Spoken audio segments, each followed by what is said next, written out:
Hello, ladies and gentlemen, and welcome back to Just Because Wrestling. It is the end of what has been a terrible, terrible year. Overall, it's the last episode of 2020, and sadly, we start with some tragic news, as we've done for unfortunately a lot of episodes in uh, in 2020, which is another death in wrestling, and this one might be the most tragic of them all. It's the death of AEW star Brodie Lee, formerly Luke Harper in WWE. Luke Harper of the Wyatt family, 41 years old. Um, yeah, it's.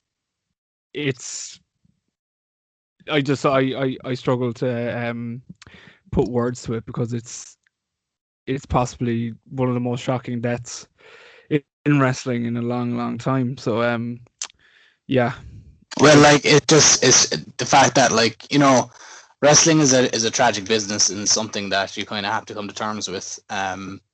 mm, You know, what as a fan and stuff, especially. I mean, I can only imagine how hard it is to be a colleague and someone who actually knew someone who knows people who pass away like so young and stuff, which is so often the case in professional wrestling. But like as a fan, you kind of get accustomed to wrestlers dying relatively young, but it's even more rare that a wrestler dies in their prime, as it were. As in they die, in the midst of their career, like, you know what I mean, in like. the middle of their, especially when they're regularly on TV. Like they're like Brody was on TV like for the better part of 2020 this year, and like you could argue that 2020, it from a career standpoint and an in-ring standpoint, especially solo, it was probably the best year of his career. And Definitely, it's certainly up there. I mean, like, that's the thing. Like, 2020 is obviously it's been a difficult year, for a lot of people, and obviously, like, wrestling hasn't been the same, but a lot of people have excelled in 2020. They've taken the opportunity to, you know, just just make the best of a bad situation. And Brodie Lee was certainly one of those people. He came into AEW this year with a lot of hype behind him because a lot of people knew what he was capable of, yeah, and given the chance. and And what's amazing about it as well is that his whole AEW career took place in Daly's place, because if you remember back, it was the episode first Dynamite episode in lockdown is when he debuted. So yeah, yeah, yeah. he unfortunately didn't ever get the chance to wrestle in front of a major AEW crowd. Like, I know they eventually let some fans back in, but not to a capacity that he had wrestled in WWE or deserved to wrestle in front of, which is a shame. And like, not only that, it's like you talked about that, like it's very, you know, it, like you get used to, sometimes unfortunately in wrestling you get used to these people dying young. uh, and I was trying to think back to like who, like of the deaths like that we've experienced as fans, who, which ones like were this kind of similar to where they died like right in at the peak and prime of their career in the middle of their run. And I was thinking, I thought of Brian Pillman was one, and Eddie was another. But obviously, of course, Brian Pillman's was more self inflicted, and you could possibly argue the same about Eddie. But what's shocking about Brodie Lee is that it was an illness. Like you get used to these wrestlers dying young, but you know normally it's drugs. If they do die young, drugs, or other tragedies in that way. But for someone who of his age, 41, like a good athlete in great condition, for him to just get ill and die of like a natural cause is just astonishing. I don't think we've Yeah, ever seen something like especially that. especially so quickly. The fact that his last match was on the 7th of October, and on the And like, 26th and on the yeah, 26th of December he was dead. Like, yeah, so and it wasn't as if you know, it wasn't as if it was, you know, a throwaway match in like a fight. It wasn't like, you know, when Andre was deteriorating and they were putting him in like five-man tags or whatever, 6-man tags, and he'd Yeah. rest like a minute or and a half. No, this was a guy who went in and main evented Dynamite on the 7th. Like he showed no signs of slowing down. Like he didn't he didn't even know he was ill at the time. He showed Yeah. no signs of slowing down. It was like, what's crazy about it as well, it was probably one of the best matches of his career. The match with Yeah. his last match with Cody, and all of a sudden it just happened so quickly from what we've read and like what we've discovered now about his illness. It's yeah, I got up I woke up at 6 a.m. the morning I found out, just to go to the bathroom, and I came in and just happened to look at my phone just before going back to sleep, and I just saw it, and it was like a kick in the stomach. Like I just couldn't believe it. And then of course I just couldn't sleep then for the rest of the morning because I was just thinking about it, like how shocking it was. It like, yeah, it's so weird to think that he's gone, considering the year that he's had, his match with Moxley, his match with Cody, as like we mentioned before, like some of the best work of his career. Um, you know, in ring, it's Yeah. yeah, it like it's not as if he was slowing down in ring. He was if anything he was getting better, you know, and he was putting on these incredible matches in the ring. And all of a sudden it just ends like that, and that's kind of the sad thing about it. You know, we spoke on our last episode or the episode before that about Pat Patterson, and you know, like we it was a celebration of like basically of what he's given to the business, because Pat Patterson gave everything to the business. Like that once he had left, he didn't have much more to give. But Yeah. you know, the sad thing about Brodie Lee is he probably had the best years of his career ahead of him, and it's something we unfortunately won't get the chance to see now, which is just truly sad. And today we're recording this on Wednesday the 30th, so tonight is the tribute show that Dynamite are going to put on, which I would Yeah. imagine is going to be just a whole host of emotions. So yeah, Yeah. and like Like obviously, like tonight was meant to be their big kind of New Year's event. They had there was a special episode of Dynamite Show and a special name and everything that's been pushed back to next week. yeah, And yeah, instead they replaced it with a bunch of tag matches, all of them featuring members of the Dark Order, celebrating Brodie Lee's life and celebrating his career, his his illustrious and storied career. And you know, it's just it's such a shame, you know what I mean? And like it's not like it's hard, you know, when someone dies like this, kind of like unexpectedly and kind of suddenly, it's hard because you try to find to blame. Do you know what I mean? Like you could, you try to blame, like, you know, you could blame drugs, or you could blame, just try and have like a scapegoat or something that you can put a blame on. But in this case, there's literally nothing that you or nothing you can say.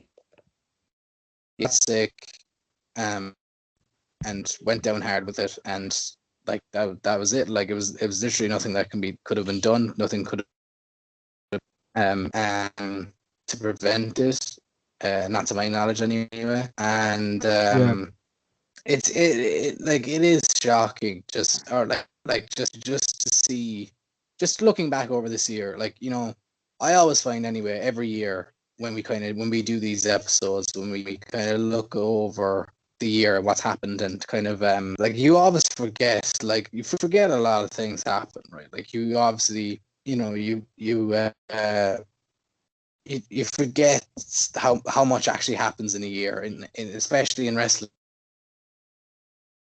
You know, you think back and you'd be like, like what's crazy is like thinking about like the Royal Rumble this year. Like that was in a stadium filled with like 50 or 60,000 fans, and you're like, geez. And when you think back over like Brodie's career, like he wrestled for WWE this year. I think was it like January he wrestled as one of his last matches at WWE. Did he? Was he in the Rumble? I don't think he was in the Rumble, but he was at the Worlds Collide. Remember he wrestled Dijakovic. Oh yeah. It was a great match as well. Yeah, I think that was this year. But like when it's crazy just to think that even like this year he was in WWE, Yeah. And then of course his big debut in AEW, which is even sadder. Like when you consider that was meant to be in Rochester, his hometown. Yeah, his hometown, yeah. And what could have been, but I mean, like there's no point thinking like that either, because there's like every show this year you could have said what could have been, but yeah, and you can also look at like what could have been, because apparently his contract allowed him to work in New Japan and these places, but like obviously. With the pandemic, it just didn't end up happening. And I actually, going back listening to our review from last year for this year, we had mentioned that like New Japan just looked like a perfect fit for him, and unfortunately we'll never get to see that now, which is a shame. But it's it is. It is. It's a shame, and it's terribly sad. Because of just how talented he was, and even more so because he just seems like such a genuine guy. And like I know we say this all the time about guys, about the people who pass away in wrestling. More often than not, they leave a good mark, and kind of they are celebrated by their peers and their colleagues. But I don't think I've ever seen this kind of outpour from the wrestlers, especially as to just how cherished he was, and how he seemed to make everyone's life and career better for being in it, especially like even if you look at like the kind of younger members of the Dark Order, like the less experienced ones like Preston Vance, aka 10, and Alan Angels, aka 5, like they put up big long posts about how, and John Silver as well, about how Brodie like gave them gear and even had it like had it altered so it would fit them properly, and and Anna Jay as well put up that like after her first match as part of the Dark Order, the first person she went backstage, first person that was there to meet her was Brodie Lee. He was watching the match in Gorilla, and like it was almost like he was in kayfabe the leader of the Dark Order, but it was almost like he was the genuine leader of that group of wrestlers and took personal responsibility for them. Yeah, and that's was something that Tony Schiavone said on his podcast. I was just listening to it before we came on. That Brodie came in and he was a leader in the locker room, but he wasn't a leader that would go around and shout at people and you should be doing this and all this. He just led by example. He turned up on time, he turned up professionally, and people around him saw him do this and were like obliged to kind of follow that. You know what I mean? He just looked like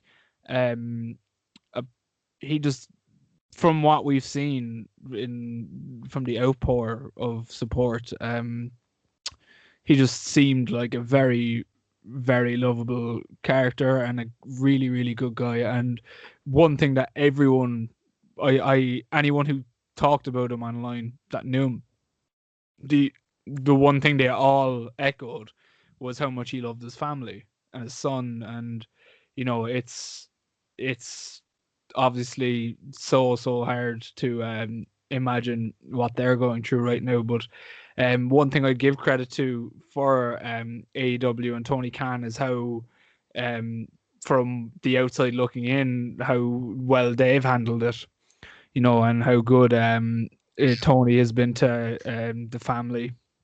He's Yeah, no, his son signed a contract with AEW last week. And when he becomes of age, he'll be a member of the AEW roster. So I'm assuming he's 8, his son, so 10 years time. yeah, Which like it's just that. unprecedented. Yeah, I mean, like that's the definition of kind of looking after your own, and like that's the kind of thing you want to see from a company like where an employee, especially someone so loved, passes away under unfortunate circumstances. Like, you obviously you're concerned for their nearest and dearest, you know what I mean? Because you don't know how hard they're being affected by it. They're obviously being affected by it the worst, and you don't like you don't know how they're gonna continue. And obviously when as big as and as resourceful now as AEW step in and say, look, your son is going to have a job when he turns 18. If he wants it, he doesn't have to, but if he wants a job with the AEW when he's of age, Yeah, then he can come in, no problem, no questions asked. And like that's the kind of reassurance that doesn't make this bearable, but it makes it somewhat easier. And it's like it's crazy, and like it genuinely is just, it's nuts to think like it's still like it's kind of, it's still not even really properly, kind of, it really hasn't even hit me yet, you know what I mean? Kind of like in a sense that like we're never going to see Brodie wrestle again in any capacity. We're never going to see him cut a promo. We're never going to see him do an interview. And it's crazy. It genuinely is. Like this, the last time I can think of anyway in my life that where something like this happened, like you said, was with Eddie Guerrero.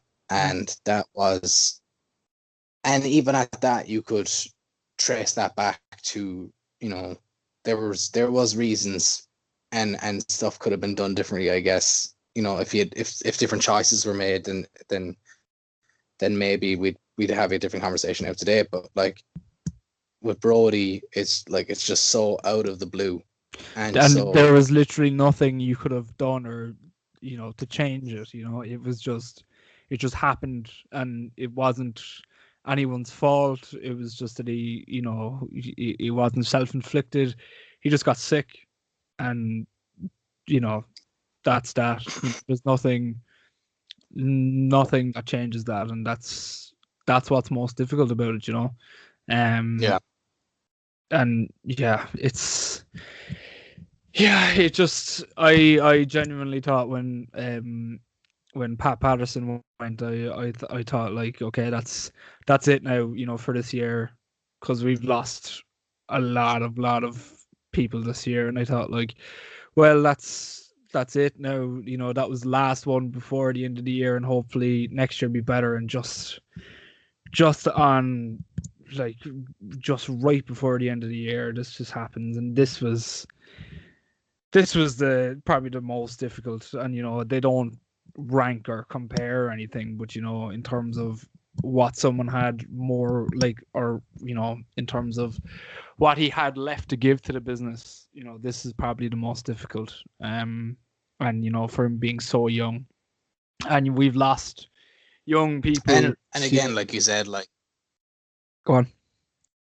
No, sorry, I was just gonna say, and like you said, like someone who's at the, like in their prime, and not who's say even at the peak of his career, who knows what he would have done over 2021 and stuff, but like it is quite sad, it is quite unfortunate. And look, at least AEW are putting on a show tonight to celebrate his life and his career. And and even outside of AEW, like every like WWE and multiple other wrestlers from other promotions, have paid their respects and kind of put up touching posts and stories and anecdotes, and like it's actually been quite lovely to see, you know, all the stories about him, Yeah. because there are things that you don't really hear, because they're so personal, you know, and it was really touching to see just how kind of a person he was, you know, and just to see what he did for his fellow wrestlers, you know. Yeah. Yeah. So with that being said, you know, it'll be difficult to move on now and talk about and review the year and, you know, be silly and all this, but you know, the show, I suppose, must go on, and someone as professional as Brodie Lee would have wanted any show to continue. So we will try our best to move on from that, because at the end of the day, it's the end of the year, and you know what that means. Rest in peace, Brodie Lee. Yeah. So we'll move on, and we'll discuss the year of 2020. Yeah. So Stupid year. yeah, so like I would ask you, normally this is the time where I'd ask you, you know, to name some highlights of the year, but I wouldn't even consider a lot of the year to be highlights. Some of it's just outright bizarre. Like, who would have, you know, when we sat here last year doing the thing, like, who would have predicted not only what was going to happen, but like, you know, if someone came back in a time machine and, you know, turned around to us and said, you know, you're going to be talking about Bray Wyatt being like lit on fire in this time next year, I'd be like, what the, Yeah. go away. And like, John Cena is going to be sucked into this moral escape at WrestleMania, and he's never to be seen again. Yeah. Like, it's man. It's been a bizarre year. Like this year has just been like an acid trip. You know what I mean? Like, it's just been. Or like the Money in the Bank match will take place in WWE headquarters on top of the roof. Like, Rey Mysterio, the year that Rey Mysterio's had, like, Rey Mysterio will lose an eyeball and get thrown off a roof. Yeah, it's like it's you know, it probably was the most unlikely thing to have happened. If I told you this time last year, the Undertaker retired, like, you know, of all the things, that was probably the most shocking. Yeah. Or even that the Undertaker is doing interviews. Yeah, out of doing bloody that. What's that called? The hot wing thing. Hot ones. Hot ones. Yeah. Like, yeah.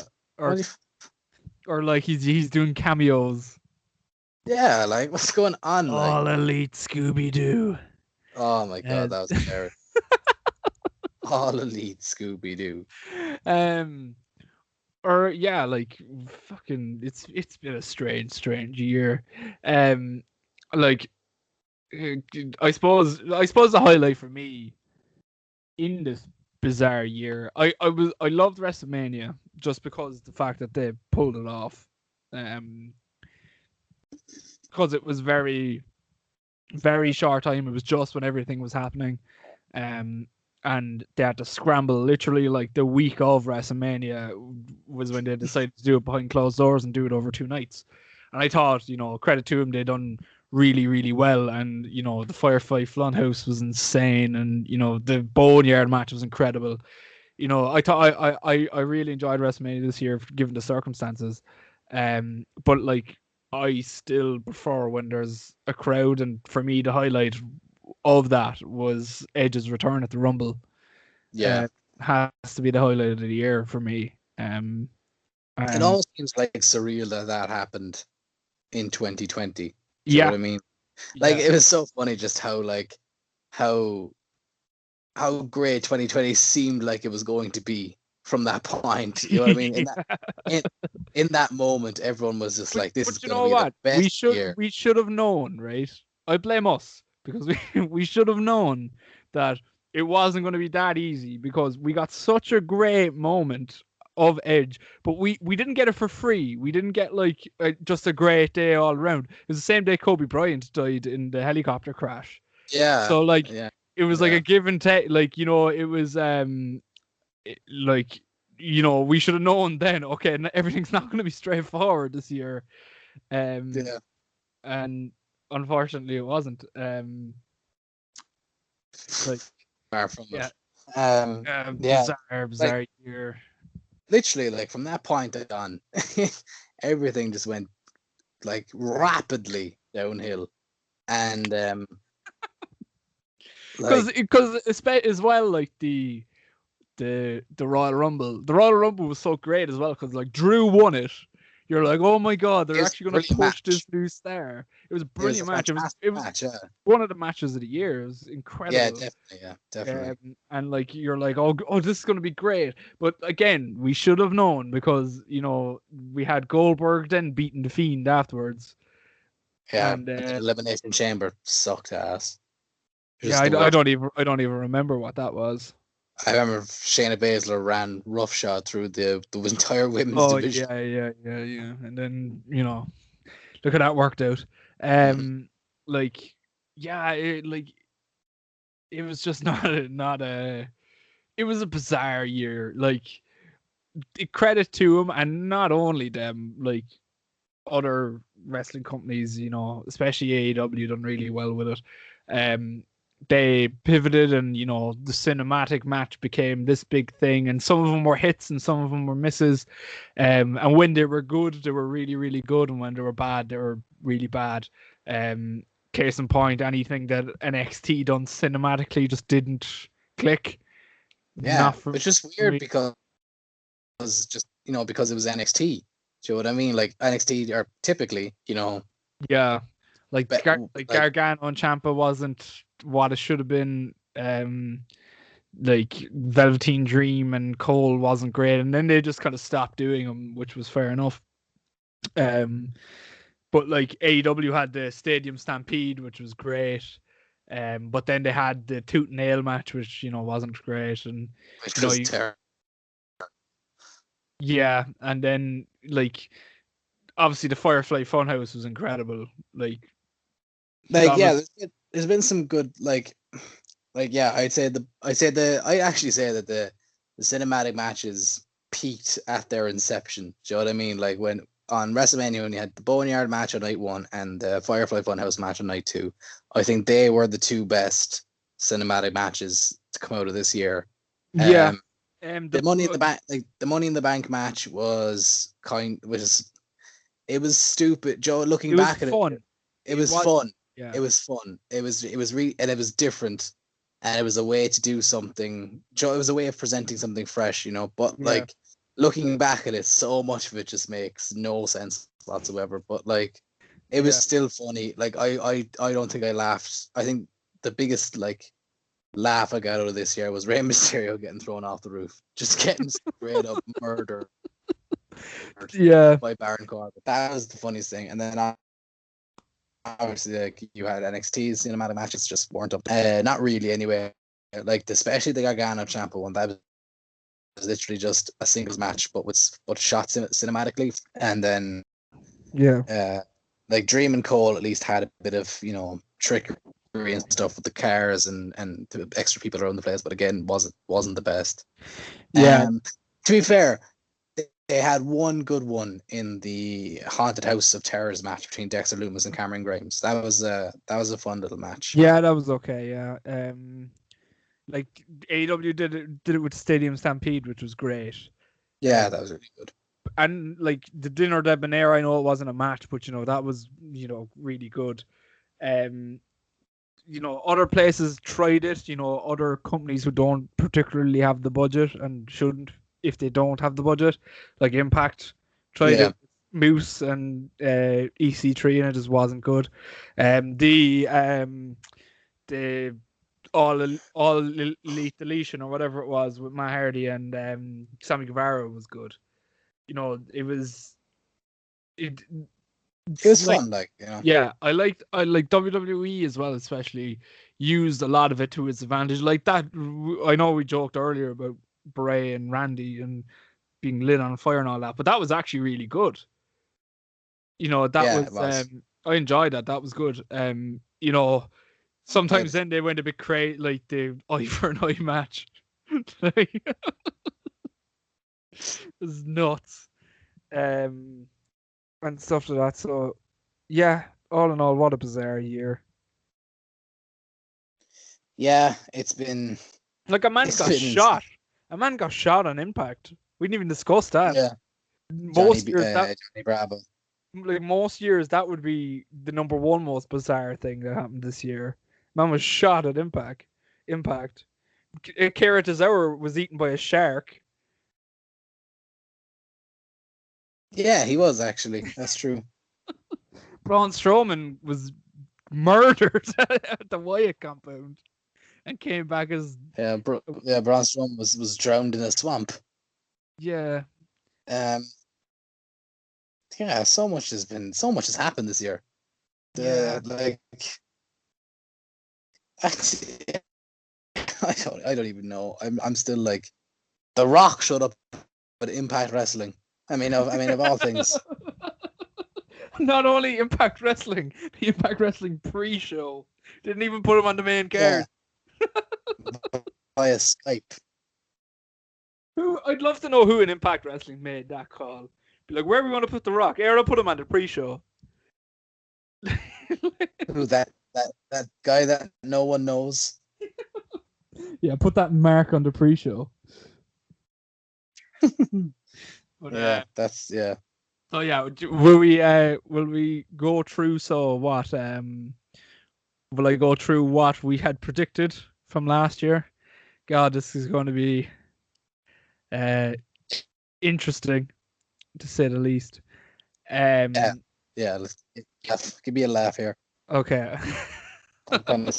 I'll start with me, right? So the first thing I predicted was a deadly virus would wipe out the. No, I'm joking. Scared. No, the first thing I predicted. For a second there, I was like, "Oh my god, how did you get that?" No, the first thing I got was first thing I predicted was that we'd see Undertaker and Sting in Saudi Arabia, and if you want to believe believe what Sting was saying, he actually pitched it for a cinematic match, so we possibly could have gotten it, but Vince just wasn't interested. Yeah. Okay, yeah. I think that boat is that ship has sailed now. No. Next, I've predicted for next year that we're going to get Sting versus Mean Mark Callis and in All Out. No, I'm joking. So the next one I said was that we'd get an AEW video game announcement, which we did, and they were actually supposed to have the second showing of it today, but with the death of Brodie Lee, they've postponed it to the 12th of January, I think. So I'll be interested to see what they provided, because some of the footage they provided looks good, but you know there's a lot of work to be done there, I think. So there you go. So that's one thing, 1 point to me. The third one was that the Revival versus the Young Bucks would finally happen, which it did. All Out. You had that one as well, so that's a point each for us. It was a great match. Yeah, one of the highlights of 2020. One thing we forgot to mention when we talked about highlights of 2020 as well is the AEW Revolution show that they did. Yeah, that was a great card. Like again, that doesn't feel like that happened this year. Like it feels like it happened like a million years ago. But featured such a great card. Like it had like 3 match of the year contenders on it, probably. Yeah, the tag, like Cody and MJF, the tag match. They were all great matches. The tag match, especially, that was probably Pac and Orange Cassidy was great as well. And Sammy, was Sammy and Darby Allin on that card as well. That was great. Yeah, it was. Yeah, that was a really good match. Obviously, a great card. Like, to me, it's between. See, it's tough. What would you say is the match of the year, if you were to pick one?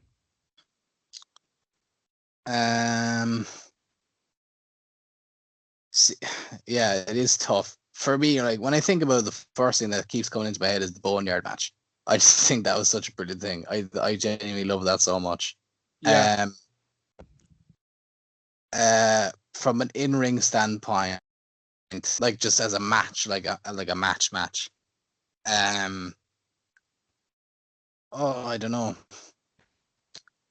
Like, see, for everyone, it seemed to be the Bucks versus Hangman and Kenny, and like, understandably so, that was an amazing match. But my argument with that, right, and I know we can get into because whatever, but I think the Revival and the Bucks is a better match fundamentally.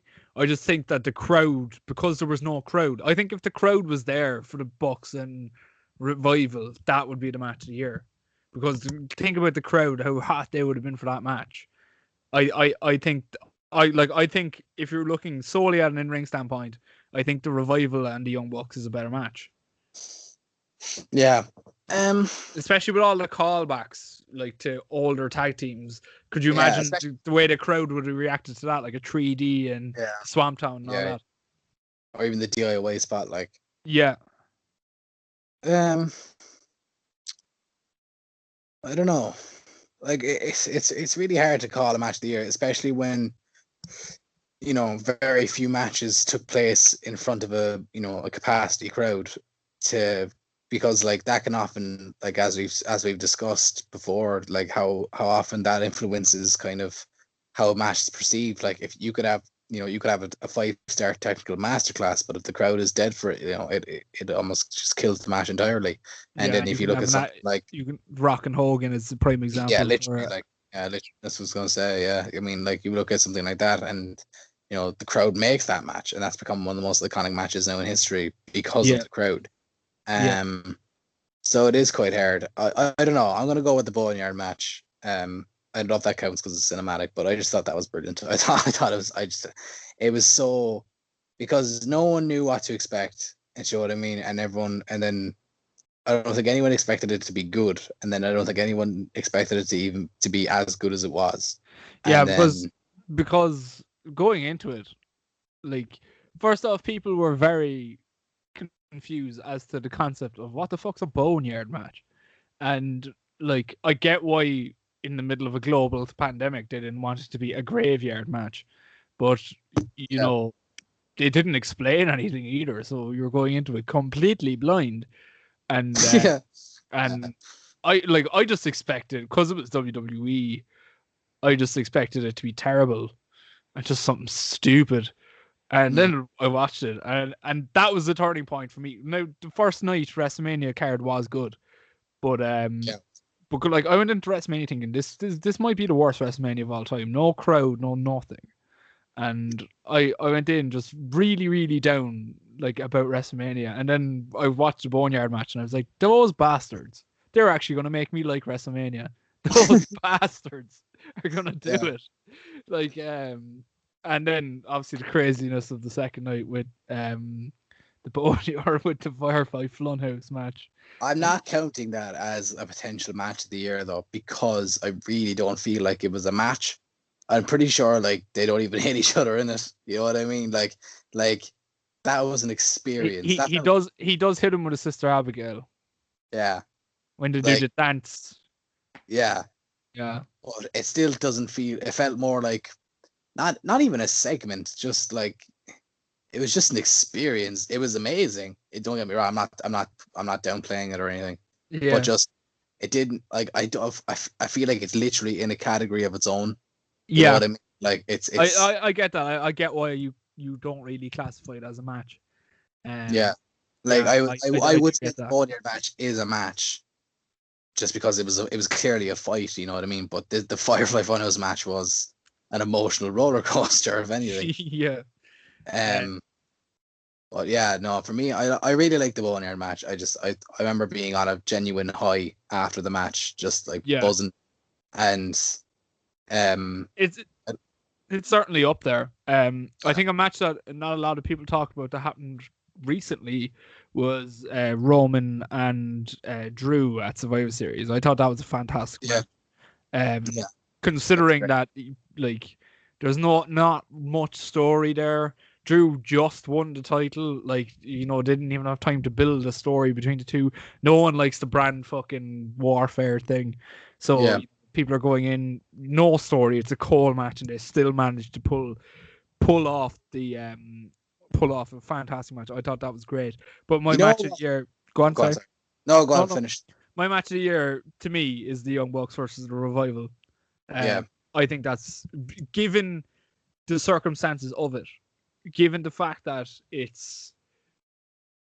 was a match like hyped around for 4 years, a match that no one, like matches like that usually don't live up to the hype, and it did. And I just think if you put that match in the crowd, the Revolution crowd that they had even back in January, I think that people will be talking about that more as match of the year, because I thought it was, in terms of storytelling and psychology, and the finish where the no flips and fists guy finally do a flip and it costs him the match. It's very, very good storytelling, and I'm looking forward to 2021 to seeing what they can do, because I would imagine their story isn't done. Yeah, like it was excellent, don't it? Like it was brilliant. And just another match, just a match that I genuinely thought was really, really good, but like just because it happened so long ago and people, it just kind of got forgotten about. Drew McIntyre versus Seth Rollins at Money in the Bank this year was another great match. Amazing, but people just forgot about it because it was kind of like, it wasn't it wasn't a major feud. It was just a kind of a filler feud for both guys, and it was amazing. There were some bangers on Raw too. I remember Sheamus and Riddle had a really good match on Raw there not so long ago, in the last like month or so, and it was genuinely really, really good. Like it was probably the best match of that week. And Big E and Sheamus had a great match on SmackDown. Sheamus has had a great year. Sheamus had a very good year. There was for a guy who 2 years ago they were saying, Meltzer was reporting that he's literally crippled and he's not going to be wrestling anymore. He's had great matches this year. There was another one. It was Sheamus, Keith Lee, and Braun Strowman in a triple threat on Raw in the Build to Survivor Series, and that was a fantastic match, proper like triple hoss fight, like, you know what I mean? And Sheamus, what a year for Sheamus. Yeah, good for Sheamus. Good for him. Good for Sheamus. But yeah, it's I'll go through the rest of our predictions, and things will come to our head then from the rest of the year. Okay. It's probably the best way to do it. So the Revival of the Young Bucks happened. AEW video game announcement happened. So my fourth prediction was another one that happened, was Edge returned. Which at the time there was rumors of, but he, like when we were talking, he had only just gone to Pittsburgh, and he was getting his neck, like, you normally when you go to Pittsburgh you're only going to be cleared, it was kind of similar to the Daniel Bryan story.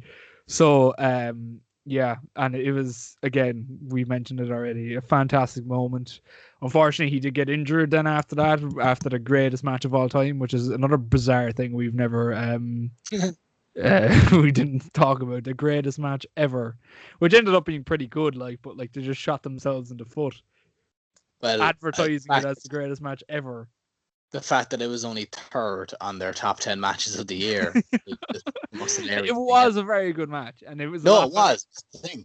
Yeah, that's the thing. It was a brilliant match, but like. And I like how it was like a love letter to wrestling, not everything that makes wrestling great. Yeah, that was what it was supposed to be, but just don't advertise it as the greatest match ever. Yeah. No, right.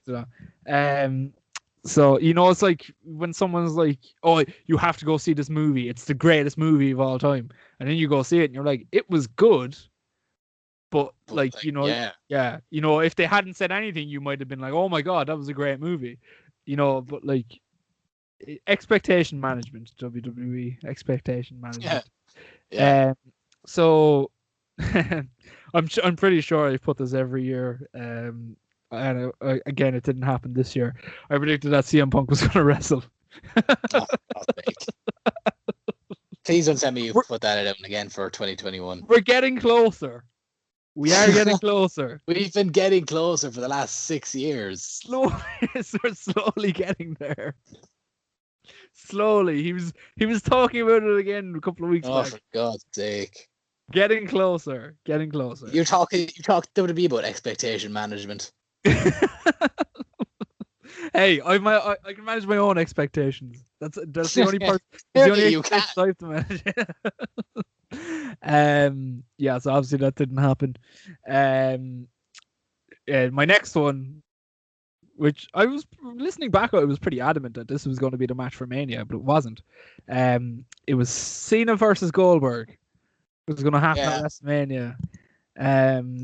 It's because it makes sense. It's because if that's what you do with legends, you put them against each other so that you make 3 matches, you don't give them title shots. Yeah, it doesn't matter who loses. It doesn't matter who wins because it doesn't mean anything. You don't put them in the world title picture. You know what I mean? And have them win. So it's a match I'd still like to see. But I think I don't know. I think John Cena's been warped into a world where we're never going to see him again. Yeah, it's yeah. I think what they should do with Cena now is he can only make appearances in WWE in the Firefly Funhouse. So you literally just went and took one of my predictions for 2021. Oh, really? Well, yeah, one of my predictions. We can discuss it. We can discuss it then. Okay, sorry. All right. Here's one. Whenever I texted you earlier and I said I have a prediction that I got scarily accurate. Yeah. This is the one. I said Tessa Blanchard would win the Impact title and leave before dropping the belt. Is that not what happened? Yeah, that's what I said. I got it scarily right. Jesus, how did you? What was there? I'm trying to think why you would think that. My logic behind it was that the only way you'd beat her is if you'd have to have a really bad heel, and the only guy out there would be Sami Callihan. But I also was it's Impact, so you know her contract is up soon, and they've just put the belt on her to try and get her to resign, and she's not going to. She's just going to take the belt and go. Jesus, yeah, you got that fairly bang on. To be fair. Yeah, I'm proud of that one now. It's that or what last year when I predicted PCO to be ROH champion by the end of the year, and he was. So they're my 2 proudest moments in these. Last 2 I didn't get. One I didn't come close on, but it was a discussion. But this one, nowhere near happened. I predicted that Vince was going to buy Ring of Honor. Yeah, that just didn't happen at all. Yeah, and given the current climate and given that he lost literally $1 billion on the XFL, I don't think that's going to happen anytime soon now. No, probably not. No. Unless Sinclair, even if they own him or Ring of Honor still, I don't know who owns them. But if they're looking to just get rid of it and sell it for a tenner, yeah. So I don't see that happening anytime soon. I think it eventually will happen. I think they'll eventually buy out tape library or whatever. I think someone probably will. I don't know, Ring of Honor. But then again, Ring of Honor they're kind of filling the Impact void now of that company that just won't die. And it's like Impact and Ring of Honor have swapped places this year, hasn't it? Yeah. The fact that Impact is now no longer seen as the company that won't go away like a fucking bad smell. Now they're becoming a prominent company, and ROH is the company that won't go away.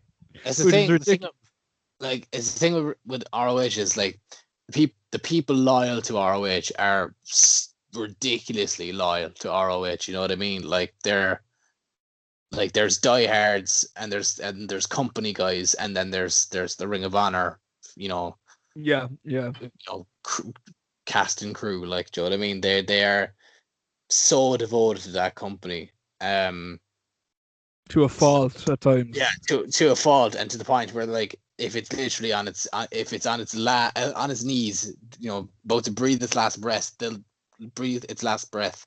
They will, you know, will it back to life. You know what I mean? Like, through sheer But like passion. with Ring of Honor, I've never seen a company lose 4 or 5 talent and drop dramatically like they did.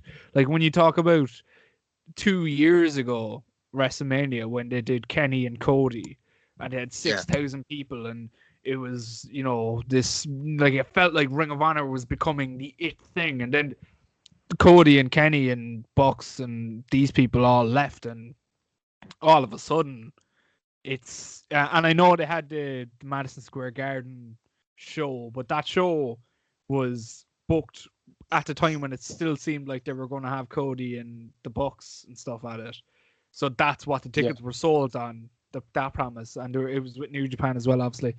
And you know, then they didn't go to it, or they didn't appear on it, and the show was okay. It wasn't, you know, mind-boggling, and then they just kind of dramatically just died, like.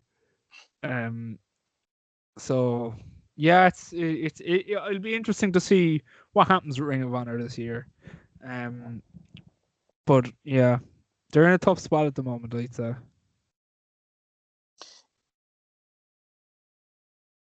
Yeah, we gonna say something? You there? When all the shit hit the fan, yeah, he's still there. Yeah, you just cut out there. So start again.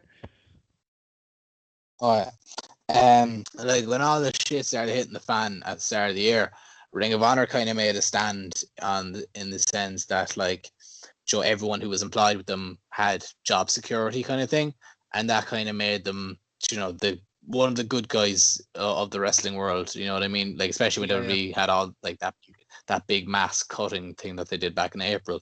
Yeah.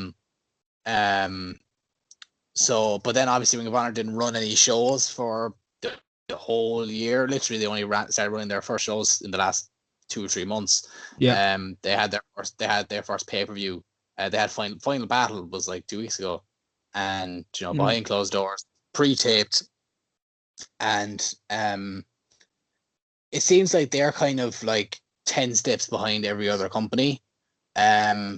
You know, to get to where which is incredible to think, because they were a company that was built on the fact that they were so progressive back in the mid 2000s, you know, who birthed stars that would go on to become huge superstars in WWE. They felt like they were ahead of everyone else, and now all of a sudden they're like 10 steps behind.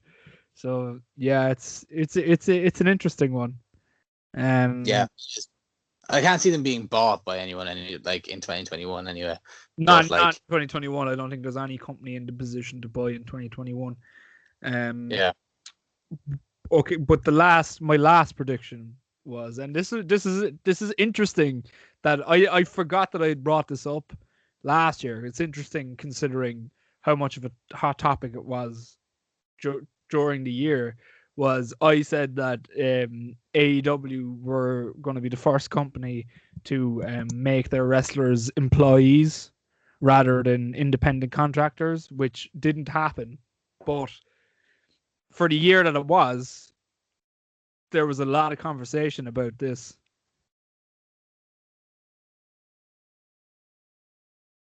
You there? Yeah. Go on, sorry, good. Yeah, for the year that it was, there was a lot of conversation about this employees versus independent contractor status, and it'll be interesting to see what happens in 2021 with it. Yeah. Especially with Joe Biden becoming president now, and Andrew Yang, who's promised to investigate this, going to Biden's cabinet. Man's blood. Yeah. You're cutting out there. You're cutting out. Am I? Can you hear me now? Yeah, go on. No, I was just saying Andrew Yang is baying for blood. Andrew Yang is he's coming for Vince. It's gonna be Andrew Yang versus Vince McMahon at WrestleMania 36, or one of his 37, and yeah.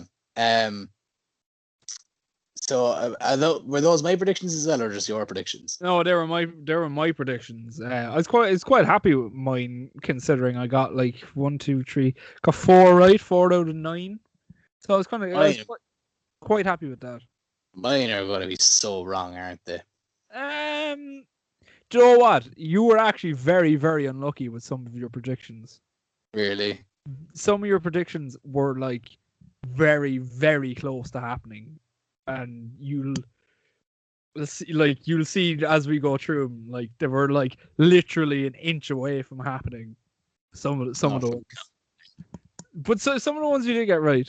You got you got 1 fully right or 2 fully right, I think, but you were very close to some. So I will go through them there. So so the first one was you said that there would be a New Japan and AEW working relationship,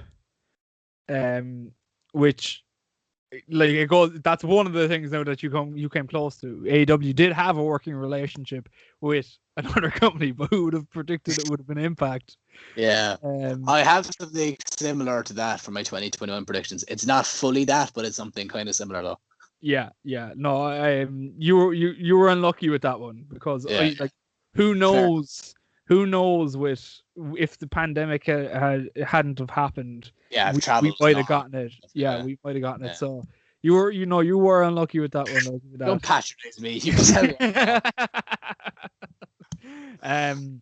You said AW and or one of them. You said either any AW or NXT will dominate the ratings. So you thought one would like take over, and I thought one would do like the year kind of solidly winning. Yeah, and you were right with that because AEW won the majority of the year. Yeah, NXT only won like less than 10 weeks, I say. Yeah, and they were the weeks that they done really, really big ones. So yeah, I'll give you that. You done well there. Your next one you got right as well, which I had as well, that the Revival and the Young Bucks would happen. Yeah. So, fair enough. Again, this was close to happening. You said Matt Riddle would face either Goldberg or Lesnar. It almost happened backstage. Yeah, nearly for real happened.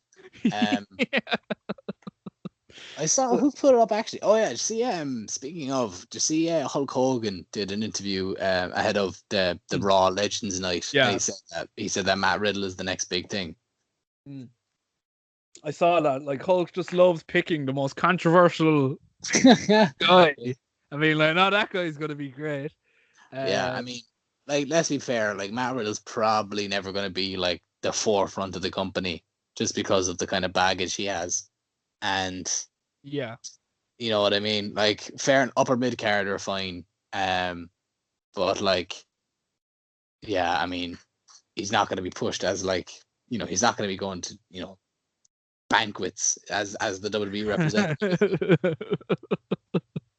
Yeah, you couldn't put him out there and be like, oh, go to these corporate events, like considering he went to WrestleMania and stole gallons and gallons of milk from catering because he could. Like, I don't think you'd be sending him to the White House anytime soon. No. Yeah. So no, like, in fairness, it almost happened for real backstage, so you almost got there. Almost, yeah, nearly. So your next one was that John Cena would retire, which he didn't officially retire, but he kind of dissipated into thin air. Yeah.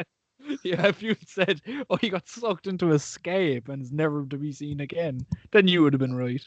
Yeah. Here's a one that I was like, he was so close. You said Jay White would win the G1. He didn't win the G1. He won the briefcase. He ended up with the briefcase, yeah. which is yeah. I mean, I'll give you a half point. That's like saying like you're gonna win the lotto next year, Jack. You don't win the lotto, but you ended up with the money somehow. Yeah. You never bought it. You never bought a ticket, but you somehow got the money.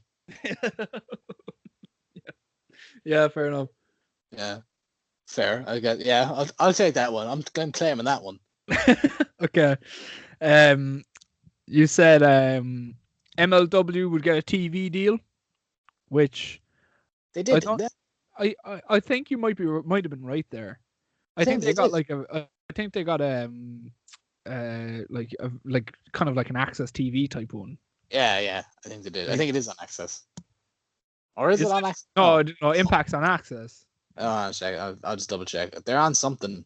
Yeah, I know they only recently announced something, so I was like, he got some of that. I know they announced as well that like.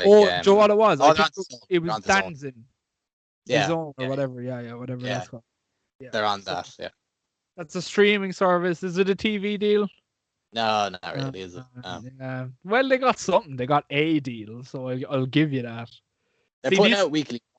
Yeah, this is what I mean. You're so close to a lot of them, just like little fine tweaks.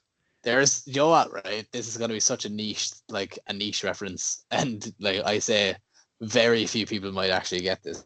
You're gonna think I'm such a nerd as well when I say this. Go on. You've never watched Adventure Time, have you? I watched maybe 1 or 2 episodes. I think I don't think I've watched the episodes that you're going to reference.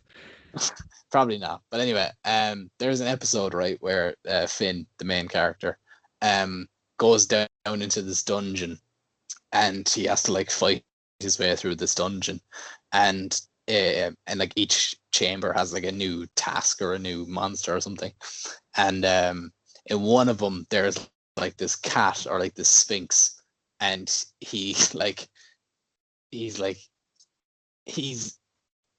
nearly clairvoyant, so he gets like nearly everything right. So he calls like Finn, calls him Jim or something, like he has like something similar, like nearly there but not quite. So he goes, I nearly know everything about anything, and that's how I feel right now. I feel like I nearly know everything, but I don't really. Well, to go back to normal, you just didn't get this right at all. You said MJF would hold the AEW World Title for the majority of 2020. I said MJF would. MJF, yeah. I don't know why. I mean, he was hot shit. Like, he still is hot shit. Like, but yeah, that was pretty. I don't know why I thought that. I don't know why I thought he would. Yeah, it's funny going back to. I actually forgot about it until I went back and listened to it. But 2 years ago's episode, you predicted that they would run back the Vince McMahon illegitimate son storyline, and EC3 would be his son, and his name would be VK3 or VM3 or something like that.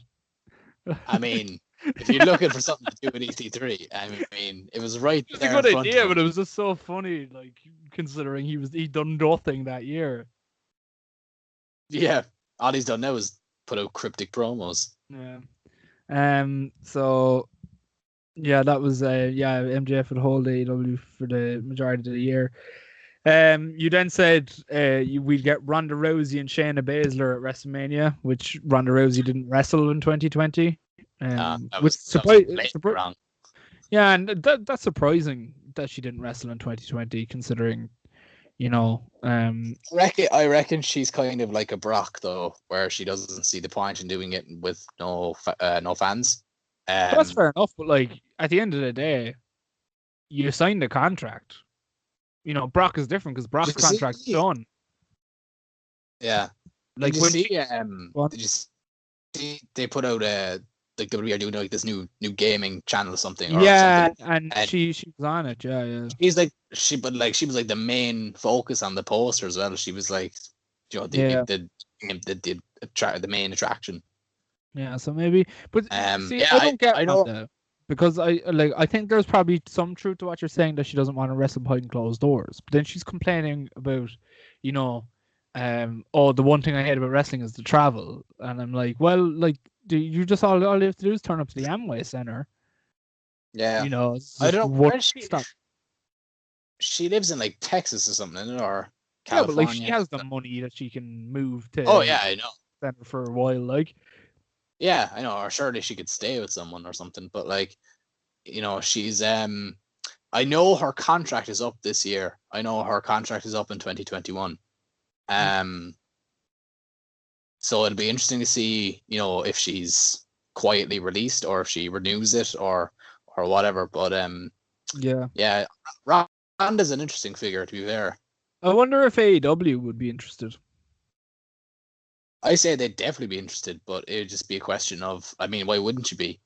But like, I think I don't think it's a question of what the company can offer her. I think Ronda's the kind of person where she's just genuinely going to do whatever she wants to do. Yeah. Yeah. Like, if she wants to, work on her ranch and raise her chickens and make her own soap, then Ronda's going to do that. Like, Yeah, that's very true. I think if she ever wrestles again, I think it will be for WWE. I don't see her going out and wrestling. I could be wrong. A lot of people said that about Hogan for a long time. Yeah. But you wouldn't know. I still want to see Ronda and Becky one-on-one, like, but I do, yeah, I do. But like, obviously, Becky now is a mom, so yeah, I mean, just going to be who knows when we'll see her again? Who knows when we'll see her again, let alone Ronda? Yeah, Seth is definitely the type of person, though. He'll be the stay-home dad, and she'll go back and wrestle. I'm sure they announced Seth is going to be on this SmackDown. Did they? I think they did. I'm like 99% or about 95% sure that he was announced. There was some announcement made anyway that he's due return soon anyway. Oh, fair enough. So yeah, the next one we had was you said that we'd get Fiend versus Taker. I mean, yeah. You were in between whether we'd get Fiend and Taker or Fiend and Cena at Mania, and you just missed out. Shit. Yeah. So yeah, that's unlucky with that one because it could have gone either way, I feel. Yeah. And then you also your last two you just got completely wrong. You said there'd be a New Day title reign, so one of the New Day would win the world title again. I mean, he won the IC title. I was nearly there. He didn't come close to winning any major title though. True. I know he won the IC title, which is fair enough, but yeah, and then you said that Fox would either cancel the SmackDown deal or move SmackDown to a terrible time slot. I mean, that could still happen. I mean, they did good numbers on Christmas Day, but I think I think what I was going to say is that it's more likely to happen out with USA and Raw. I mean, that's just shocking. That's just. But see, it's so bad. But see, the difference is like Fox have plenty of content to put into primetime spots, whereas like Raw's ratings are terrible, but like they're still the most viewed thing on the USA Network, like consistently over like the USA Network like needs Raw. I feel. Yeah. Because probably, like they're like their highest rated show every year for the last like 10 years. So like. Yeah, they can still be given out, and that ratings are dropping and stuff, but still, they're still their highest rated TV show. I think anyway. But like any show that's going to do you 1.5 million viewers a week, like is going to be one of your top shows. Yeah. So, and I don't think USA are putting out cutting edge TV at the moment. So, I mean, I don't watch USA because I don't have the channel, but I honestly don't know what else they show on that channel. Yeah. So, Yeah, it'll be interesting. Like I do think they have to do something about the ratings, and plugging in a random just Legends night is not the way of doing it. Like Well, like the second I saw that USA weren't happy with the ratings, I was like, that fucker in Stamford, Connecticut is going to do a fucking Legends night now. And literally a day later, it was announced. Here, yeah, all I mean like, and not even a Legends Night. Like he's literally like the ones that are advertised are all like people that are semi-regular on yeah, TV but see, anyway. like, he Except uses that's because he uses Legends so much to try and snag a rating that no, they're yeah, all people, they're all just members of the WWE roster. Like, I well, think what's hilarious is like one of them is Mickey James, who's not even signed to a Legends contract. She's still signed to like a she's full an time active deal. wrestler. Yeah, That's like AEW turning around and being like, we're having Legends night. Oh, what Legends are you gonna have? Chris Jericho, like Tony Schiavone. Like, it makes no sense. Like, yeah. Aaron um, Anderson. yeah, that makes no sense. And like, yeah, or like I'm pretty sure Ric Flair has appeared on Raw and SmackDown more times this year than the half of the roster, half the current roster. Like, Well, he's definitely appeared more than Mickey James in the Big Show. Anyway, I can tell you that much. And like hey, the Big Booker Show T headlined is that. WrestleMania this year. Yeah, that's true. Fuck's sake. Um, like Booker T is advertised as one of the legends. He's on every pay-per-view pre-show. That's like advertising Charlie Caruso. Do you know what I mean? Like Makes no sense. the Like, only one, right? The only one that I'm excited for is Carlito. They've announced Carlito, which is yeah, he's a random one. Yeah. yeah, which is that's I mean, if you want to pop the ratings a bit, like that's what you do. You announce people that like haven't been seen in years, and people are gonna go, oh yeah, remember that guy. But Yeah, but like then again, like, how many people are gonna tune into Raw just to see Carlito? Like, me, they didn't do no. it when he was there. Hey, Carlito was good. He was good, but like, it wasn't like he was a world champion. It's not like he was like, if you want to have a proper Legends night, phone up Phil Brooks. He said he'd come for some money. Do it. Yeah, Come on. There's a rating. they had pure advertising as Phil Brooks as well, and no one would know who the hell was coming. Yeah. Who did we have for champions for this year? I'll run through those Or now. did you? Okay, so do you want to go through who we had for the champions and then predict our champions for next year? Or do you want to do our predictions for next year? Yeah, we can do our predictions for next year first if you want to do that. Yeah, and then we'll do the champions. Okay, so do you want to go one for one? Yeah, let's go one for one. Okay, I have a good few, so okay. I don't have I probably don't have as many as you, but I'll keep going like once we keep going, I'll rattle off the rest of them then, the ones that I have. So okay. So I'll start. So first one, in talking about Legends Night, I think Booker T is going to wrestle in some form in 2021, because have you seen him lately? Yeah. He is in incredible shape. I reckon you're not far off of that one, to be fair. I reckon. Yeah, and like I saw quite likely. I saw that he was, the last kind of 2 years he's been pushing for him and his brother Stevie Ray to wrestle one match. Like, it mightn't happen. It might just be the Rumble, maybe, but I think we'll see Booker T in the ring at some point in 2021. Yeah, there was rumors for the Rumble last year because it was in Houston, wasn't it? Or yeah, it was in Texas anyway. But there was rumors of it last year, but obviously never happened. But yeah, no, I definitely, after that tweet he put out there a couple of days ago where he was like, coming for 2021 and all this kind of stuff, and he was like, in the gym looking phenomenal. Yeah, I reckon you're not far off with that one, to be honest. What age is he? 55? 50? His mid-50s.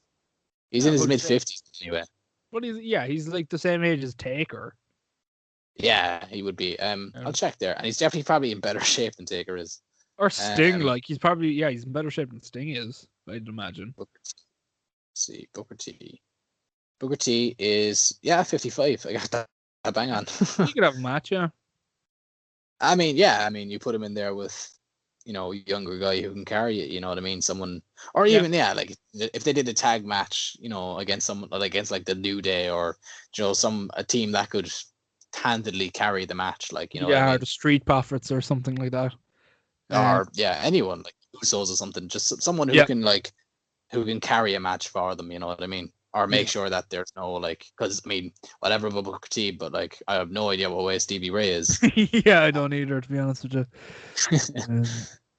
It'd be interesting. What's your first prediction for 2021? Okay, so I went big on my first one. Oh God, you know what's bad when you have to give a disclaimer beforehand. Okay, well, no, look, all right, it's not like something totally out of left field. It's probably not it's not, unfathomable. It could happen. Okay. It's just I think in my head I think it's unlikely, but it's just something that I want to see happen. Is Samoa Joe joins Roman's faction and is finally accepted into a Samoan family, and that's the full. That's the full premise of why he joins them, just for acceptance into a Samoan family. You know what? Like stranger things have happened, especially this year. My God. Especially Joe, what it is. What it is in my head, I just got back to that feud with Samoa Joe and Brock, and where Paul Heyman called him a mutt and called him you're not a member of any family, you're unwanted and all this kind of stuff. And Roman's looking to expand and stuff, so he takes Samoa Joe in, being like, I can give you a place at the table. All you have to do is do my bidding, kind of thing. And it's one of those ones where we look back when we're doing this episode next year and be like, we'll either be like, I can't believe you got that right, or we'll be pissing ourselves laughing at the concept of this. Watch this, Samoa Joe just leaves the company. That's probably. Do you think he wrestles this year, Samoa Joe? Yeah, I think he does. Yeah. Yeah, I want to see him back in the ring. I don't want to see him become fully Taz yet. The thing is, Joe. The thing is, right? He is probably the best commentator they have, and currently, which makes me worried for they might be like, you know what? He's too good to take off commentary. But I'd imagine that. I wouldn't mind if they did this thing where they rotated a wrestler an older wrestler especially, into the commentary role. There's plenty of other wrestlers, I'd imagine, on WWE TV who can do commentary for him. You know what? I wouldn't mind if you have nothing for a guy, just putting him on comms for a couple of months, especially Joe in the UFC, they do it all the time on their post, but they do it on commentary as well. But they do it, Joe, for the analysis shows. They always have like Dominic Cruz and an elder statesman of Michael Bisping and all these people, Evans and stuff, these guys who know what they're talking about, but who still fight from time to time. So Joe, if guys want to slow down, if guys are looking to Daniel Bryan now is a good one. Daniel Bryan says he wants to kind of become more part-time in the coming years. I love listening to Daniel Bryan on commentary because he's so tuned out into pop culture that it's hilarious. Did you see in the Cruiserweight Classic when he commentated on that, and someone did a dab and he called it a dubstep. Stuff like that. Daniel would be great. It's like listening to your granddad trying to be cool, that uncle who doesn't quite know, oh yeah, who tries to sing rap songs to you to make you feel better, but be down with the kids. Literally, what up, my fellow children, So I'd love to see Daniel Bryan on commentary. The Miz could do it. Yeah, Miz would shout, yeah. AJ Styles, I think, would be a good one too. AJ'd be hilarious because like AJ would be hilarious, AJ's, especially as a AJ's heel accent better. just makes him hilarious. You know, his accent Yeah. is so quotable. Like it's I'd like to see AJ. I'd love to see AJ, and Michael Cole, and you'll have like a really like edgy segment where like Roman Reigns kills a guy, and like what a segment is meant to be edgy by WWE when like Cole shouts like "God damn it," and I love for AJ to turn around and be like, "Language, Michael, please." I mean, like, I love the fact that AJ Styles legitimately doesn't swear. And like Gallows and Anderson be saying like when he's like frustrated, be like, "What the frick?" It's just so funny. Like, oh, that's good. So I'd love to see AJ. What's your second? What? I'd love to see AJ on commentary. Yeah, you're right. Yeah, be pretty. So my next one is is that Raw's viewership drops below 1 million at some point this year for the first time ever. Oh yeah, I mean, again, do you know what? If you said it to me like last year, I would have been like, "Nah, no way." But now I'm like, yeah, do you know what? It's not totally out of the realms of possibility at all. I reckon if it's gonna happen, it'll probably happen around this time next year. Yeah, but see, it's hard to predict them because this time next year, fingers crossed, they'll be back in front of a crowd. So, like, you be thinking, yeah, I mean, I don't think it's gonna happen in the next coming months because, like, with the Rumble and WrestleMania and stuff, I think viewership will be kind of fairly steadily up. Yeah. It always is around this time as well. Yeah, so maybe in the mid-summer months, kind of just before SummerSlam, maybe. Yeah. If things aren't back to normal by then, which they probably won't be, but yeah. I mean, if it happened, could you imagine what they'll do the following Raw? Imagine the Raw that drops below 1 million. Could you imagine what they're going to put out for like the next Raw? Like, I kind of interested. I kind of want to see it just to see what they do the next week. Like, they would, like, they'd probably, I don't know, it'd be like a WrestleMania caliber card. Oh, actually, I'd be so. We'd get like they'd pay out Sting's AEW contract, and we'd get Undertaker versus Sting on Raw. Yeah. See, my worry with that would be, like Raw drops behind 1 million, and Vince would be like, "We don't have enough stars," and he'll start bringing like Roman over to Raw, and then we'll see Roman 3 times a week, and just dilute his top star, or the viewership will drop below 1 million, so he'd be like, Drew McIntyre isn't working, and then just bury Drew. And stuff like that. Whoever was like the main attraction that week will just get like buried, like.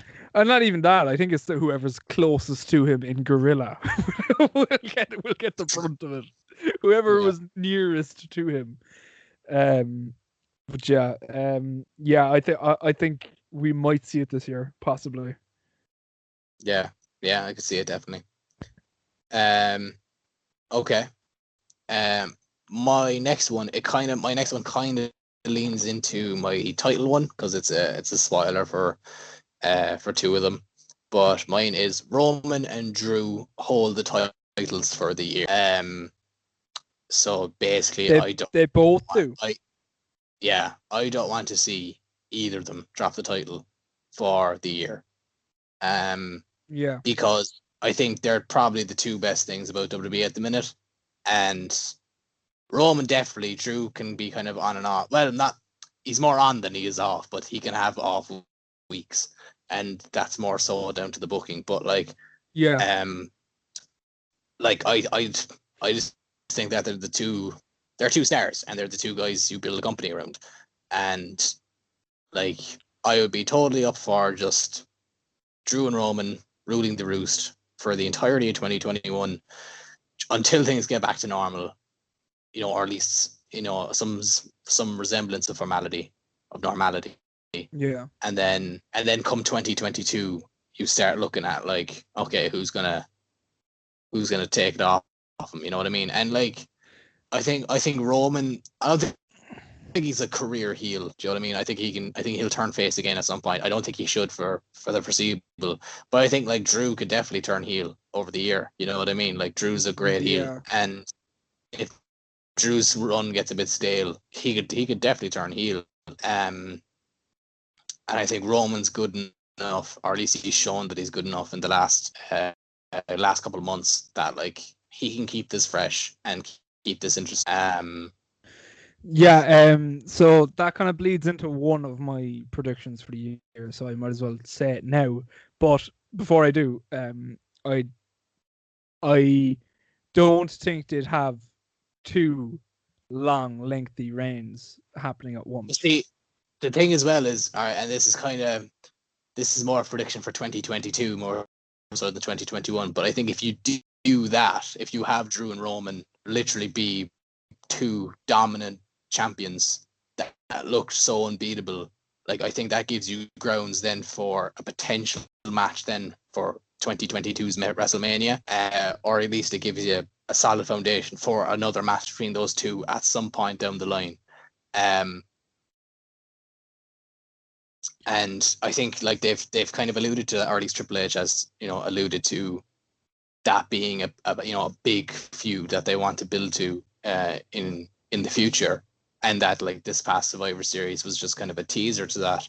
And I think I think if you have them hold the titles for a year, or at least the majority of the year, do you know what I mean? At least like the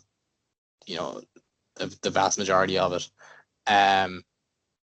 Then like I think you can, if it builds the two stars and it makes it feel like a proper WrestleMania main event with two kind of homegrown stars, if you get me, rather than bringing in the legend or bringing in that kind of factor to it. Like, no, that would be good. I think the way they do it, I still think you could be right for WrestleMania in 2022. We might get Roman and Drew, and I do think they're the two pillars of the company that they want to build it around.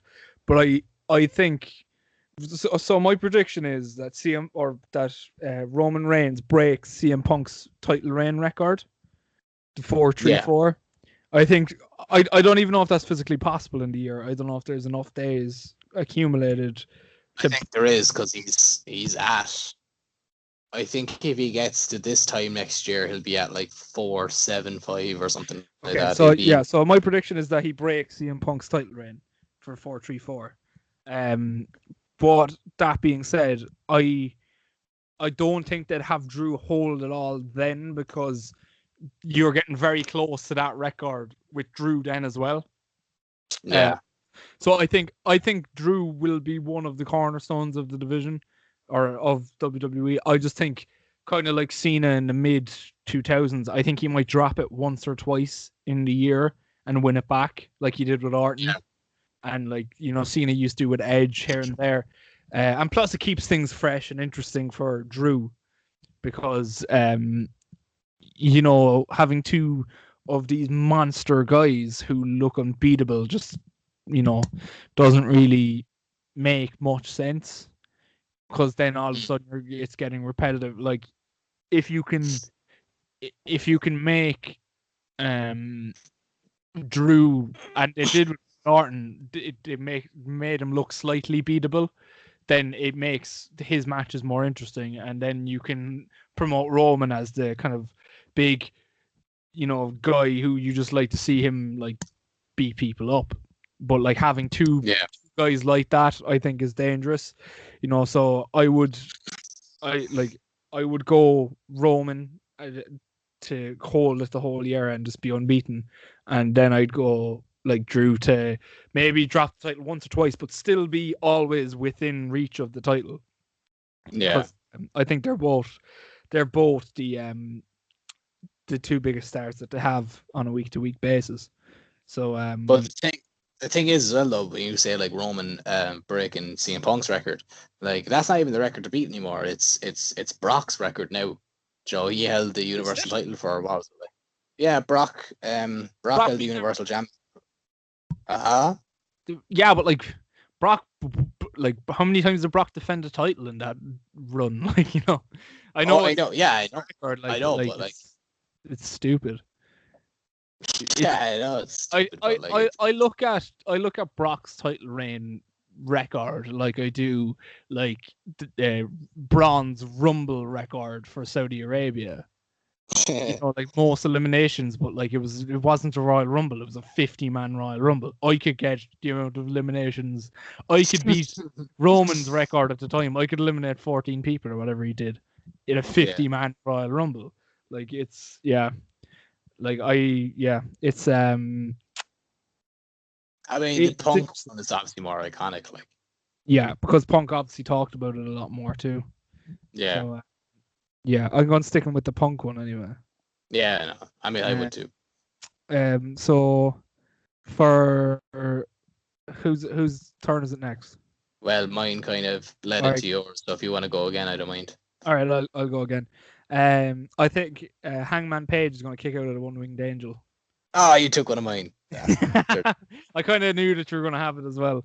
Yeah, It just makes a lot of sense. I don't think they're going to wrestle until All Out. yeah. I This year. reckon. Yeah, I reckon next it's or Full Gear. I think it might be Full Gear. I think they might do a year on Yeah, maybe, yeah. from their last match. But I think he will be the one to kick out of the One Winged Angel because they're promoting so much that no one's ever kicked out of the One Winged Angel that I think it's going to be Hangman to do it. Especially as well that he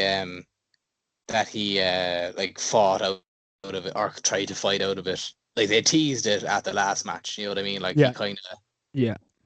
you know. So I do think that's coming. I think that yeah, I reckon he'll kick out of it, and I think it'll literally. I hope there's a crowd there for it because it'll be such a pop. Yeah.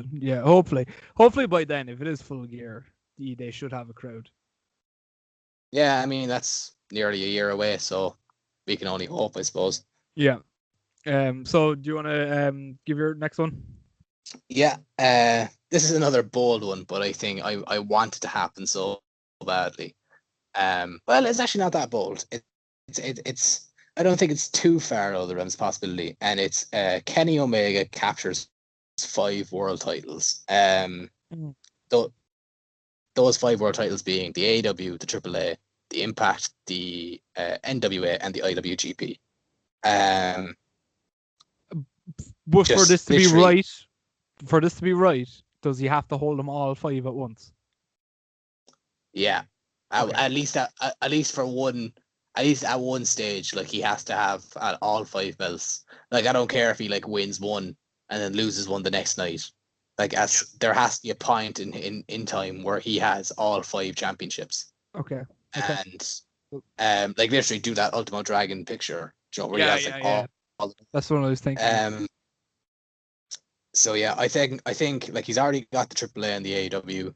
I think Impact is next, and then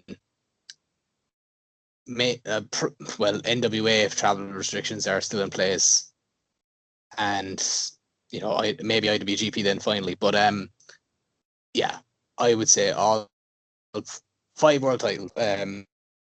Yeah, I think the one that point. I think the one that'll hinder you is the IWGP because I think it may happen like on the 4th of January in 2022. Yeah. You know what I mean? That you might just miss out on that one because given the travel restrictions and stuff, like Tony Khan isn't going to let his wrestlers travel to Japan unless it's like safe, unless they're vaccinated. Like I think. Yeah. So I think I think that might be the one that hinders you. I have kind of a prediction for that as well. Okay. For the champions anyway. It kind of leans into it, but I'll talk about that when we talk about champions. But yeah. Okay.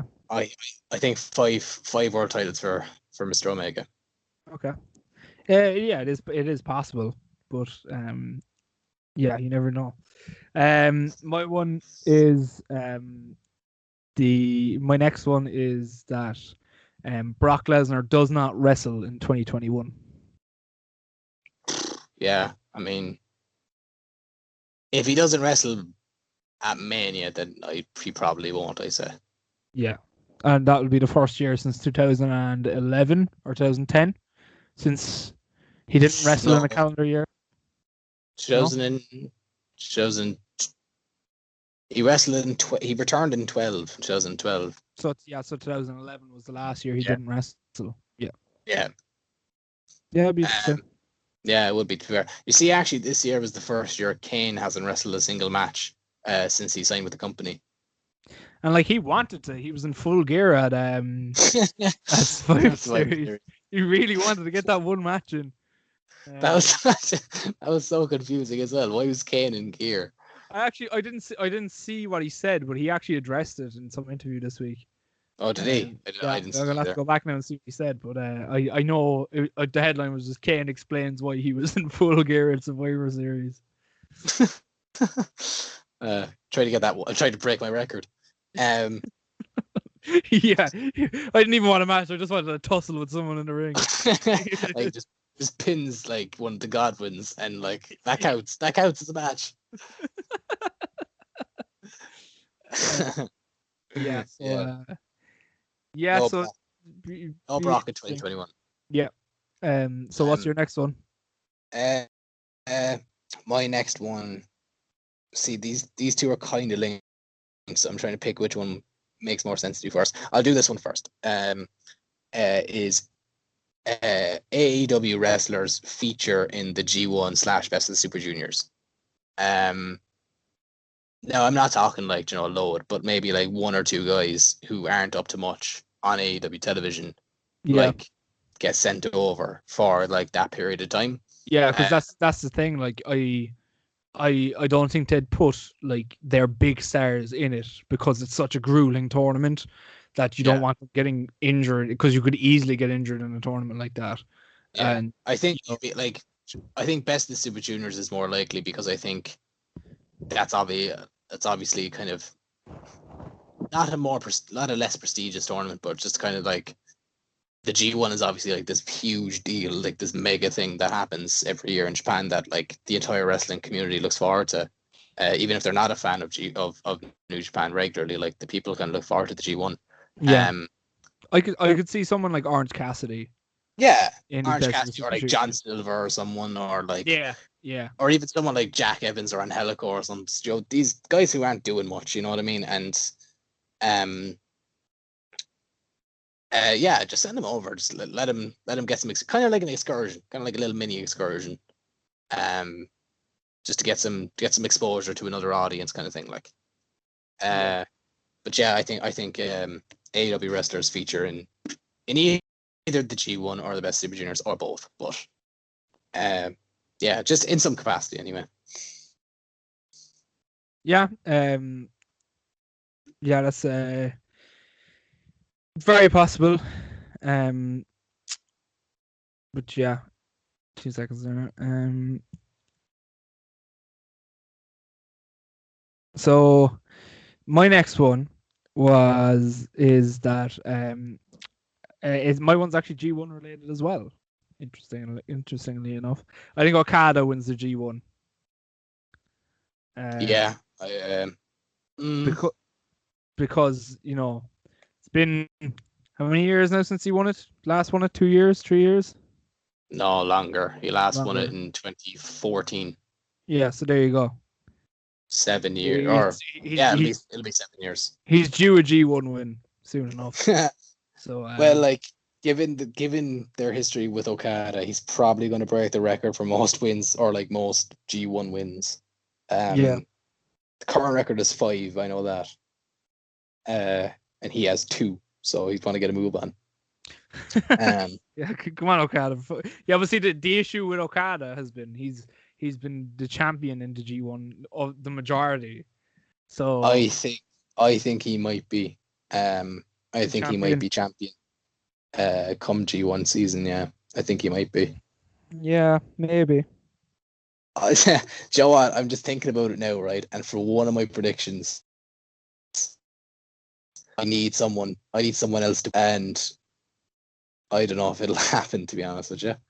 Okay. I'll talk about it later on, but I think Okada will be champion come the G1 though. Okay, fair enough. Usually, both are quite possible. Like, yeah. No, I mean, I think like it's literally going to be one of the two. Like, he's either going to be champion or he's going to be winning the tournament. Yeah. Like this year, I think was the first time that he was neither, and like it was just kind of like Weird. bizarre. It was bizarre. Like, yeah. Right. So my next one is again, it's kind of New Japan related, sort of, is Bullet Club invasion of AEW. Okay. Just I think if travel kind of opens up a small bit, or even if it doesn't, they do have guys who live in the States. I'd love to see kind of like a little, you know how they like AEW to like bring in like they brought in Thunder Rosa and stuff, and kind of the NWA contingency a small bit, and like just kind of bring in like like Jay White or Kenta or God, just to come after like the Elite or something, or come after Kenny. And yeah, I don't even think like the heel face. I think Bullet Club would automatically become the faces in that feud, just because I think Kenny is going to become a very detestable heel in the next coming months. And like obviously like Bullet Club are just they're just the cool heels now, aren't they? Like, so I would love to see, especially like I'd mark out if they got Haku in as well, just to come in and fuck everyone up again. What the hell is Haku's problem? Get a sequel to that. I'd be up for like a little Bullet Club, a little mini Bullet Club invasion of AEW, just for like a quick program running into a paper. Is Kenny part of the Bullet Club? No, I think he might, like, I think Joe, how he's kind of doing that thing now, Gallows and Anderson in Impact, that he like Joe, he's calling them the Bullet Club and he's saying Bullet Club for life and all this kind of stuff. Like, you have like Jay White and the boys rock up being like, what are you on about? Like, being like, you're not Bullet Club for life. You haven't even contacted us. You haven't even reached out to us yet. You're not Bullet Club and all this kind of stuff. And I think you can kind of stem a few there from that. Yeah. Yeah, fair enough. Yeah. I mean, if it didn't happen, I wouldn't be upset, but like, I think it might be cool. Yeah. That'd be interesting. So yeah, it's my turn, is it? Yeah. Yeah. So I predict that both Ronda Rousey and The Undertaker will wrestle in 2021. One of those is more likely than the other, and it's not Ronda Rousey. Yeah. No, there's been rumors that Ronda's back training. There's been pictures. Well, not rumors. There's been pictures of her training. She's back doing that game thing that you were talking about with WWE. It's just starting like they're going to ease her back in, and I think, like, a year is a long time. And I think, especially like if ratings are going to keep going the way they're going, they're going to want to push for one of their bigger stars to come back. And, it can't be Charlotte Flair every week. So, like, Vince will try, but she will have Charlotte will go off for annual surgery on her boobs at some point. So, Did you see actually on this week's SmackDown? I think she had a wardrobe malfunction. Let's put it that way. I didn't see that, no. Yeah, but like, those things have given her nothing but hassle. Literally her whole life. You know what I mean? Anyway, moving on. I've actually no, we might as well just talk about it. Like, I've never seen somebody have so many breast-related injuries. Like, one burst, which is terrifying. and she got like that's blood poison because of it or something. it could kill you, like, because apparently, did you ever hear of or Misha Tate, Yeah. the fighter? Apparently, she has implants as well, or I think she does, yeah.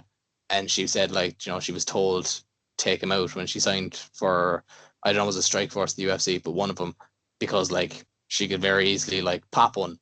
Yeah. If she got a misplaced punch or a knee or whatever, like, and it could legit kill her, like. So yeah, they're dangerous things, and they seem to give Charlotte nothing but hassle. But anyway, as I said, she will have to go out and get surgery at some point. So yeah, it's kind of annual thing now. So Ronda will get chucked in there at some point, I believe. Yeah, probably. I mean, I don't know. I think Ronda probably will return at some point, like, and I think, I mean, I can't see, like, I refuse to believe the Undertaker's retired, like, until yeah. I just can't. I won't accept that, like. Yeah. There's always going to be that possibility of him coming back, isn't there? Yeah, no, there is definitely. Next one, my next one is quite simply Okada versus Omega 5. I think what might be the case is,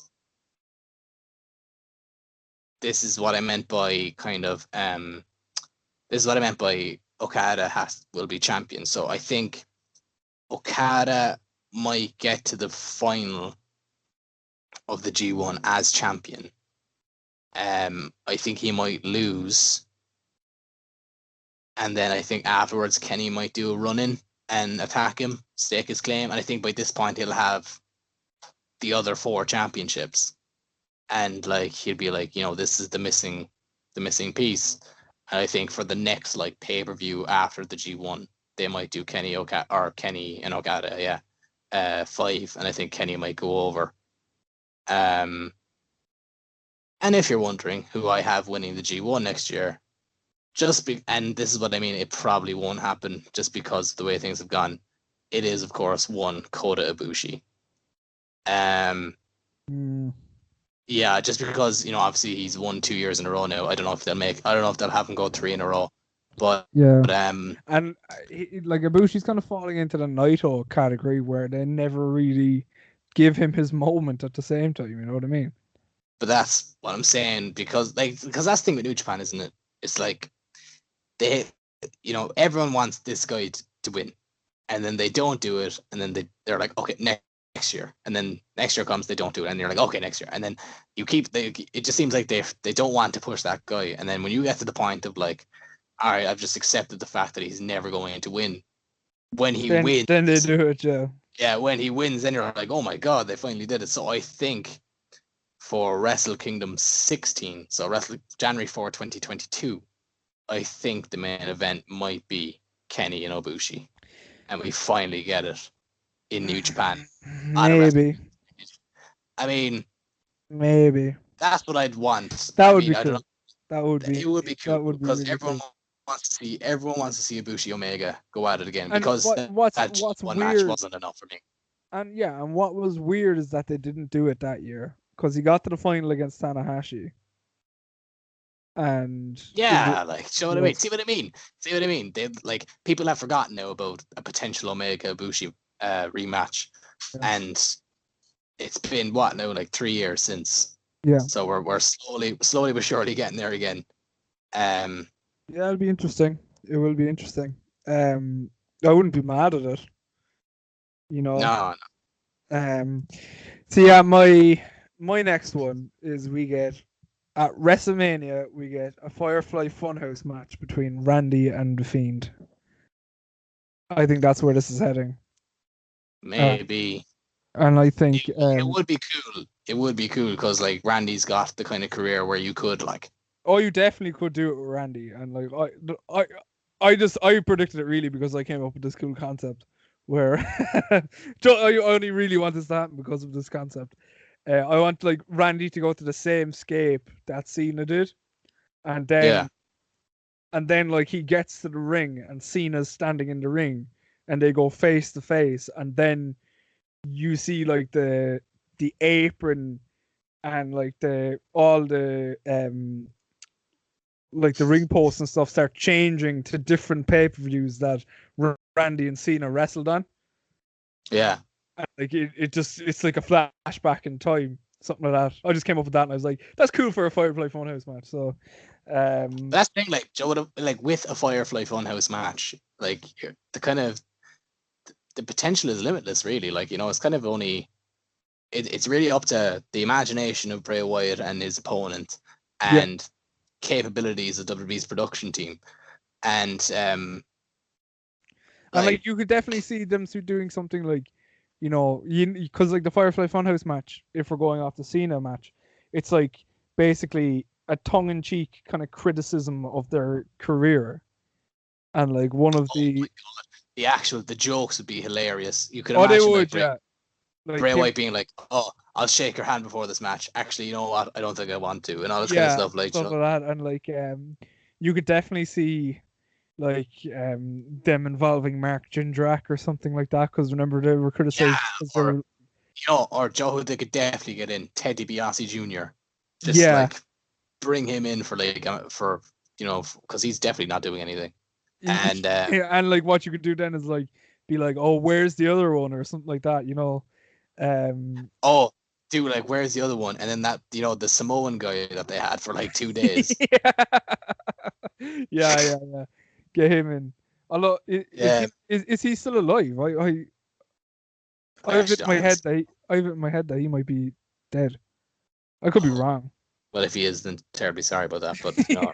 So, yeah, sorry. I could be wrong, but what was his name? It wasn't Haku. I'm just for some reason I keep in my head going Haku. Yeah, they didn't bring Haku in. I can't remember. Manu. That's what it was. Manu. Was it? Yeah. I have to look. But yeah, that'll be interesting. I wonder if they did it. I wonder how they'd tackle like Randy's, you know, becoming the youngest ever world champion. I wonder how they'd get around that.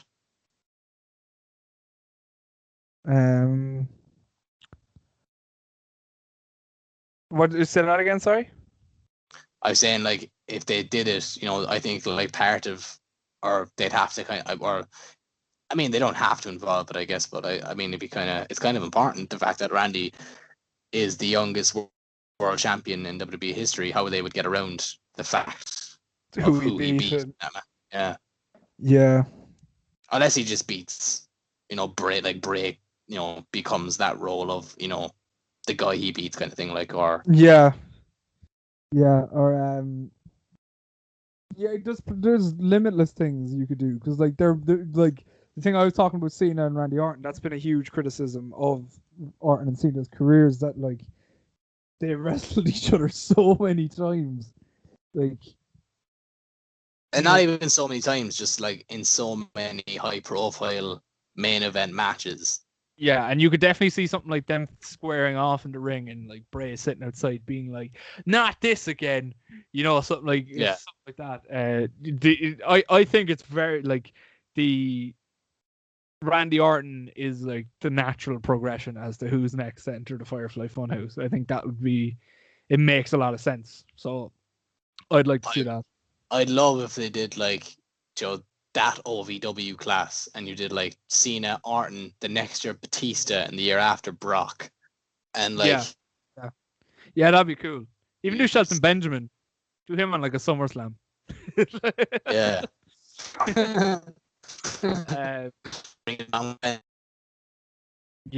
Yeah. So yeah, the Firefly Funhouse between Randy and Fiend. I'd be up for that, definitely. Yeah. So you want to go?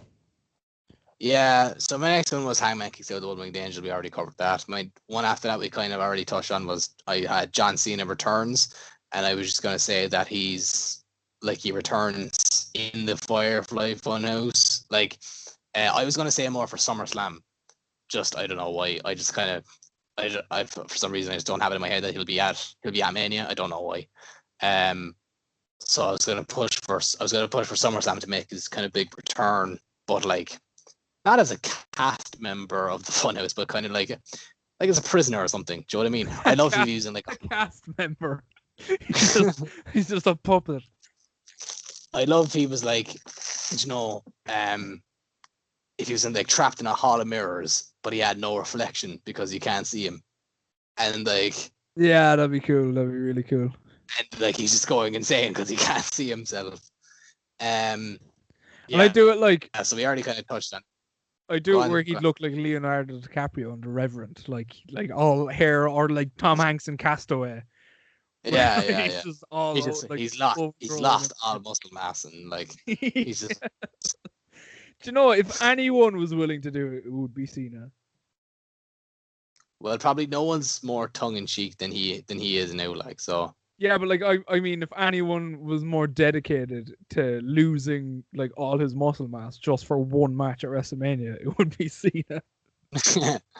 I'm pretty sure Cena physically can't anyway. I'm pretty sure that's just his body. Yeah, that's true. Right. Anyway. Okay, go on. So yeah, that was. Oh, that's we it. already kind of touched on it, but. Yeah. So yeah. So keeping to that with SummerSlam and Mania discussions, I believe WrestleMania this year will go to a half capacity. Right. Of what arena, I don't know. I don't know if it'll be. I don't think it'll be half capacity of us. Do you think it'll be Raymond James, half capacity in Raymond James? Well, I don't know if it's gonna be half capacity, but it is announced that it's gonna be in Raymond James. So. Yeah, but things can change. Well, yeah, I know, but currently, so. Yeah. So. And I think they will aim for some form of a crowd, but if it is a stadium, I don't know if they should. Like, I think if they want some form of a crowd, they should go for an arena or something. Just. Yeah, but you wouldn't know come April how things look. With they might be able to get away with something if you can prove that you're vaccinated or something like that. Once the vaccine starts rolling out now in early January, things could move quickly, especially in the US. The US. Like especially with the president that's coming in, I'd imagine he'll get it all sorted other than better than the other Egypt they have. Like he'd be charging people for it if he was still fucking president. But so, and then at that then I think SummerSlam will be their first show with full capacity in August. I think they'll get there. It's a attainable target, yeah. It should be their target anyway. Yeah. It should be the target for the world as well. To be getting back in and around late summer. Especially with the vaccine being rolled out now. That there is light at the end of this terrible, terrible tunnel. We hope anyway. Yeah. Well, we hope. Yeah.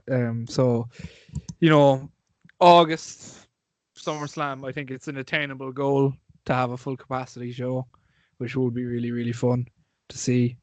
So I'll hold out for that.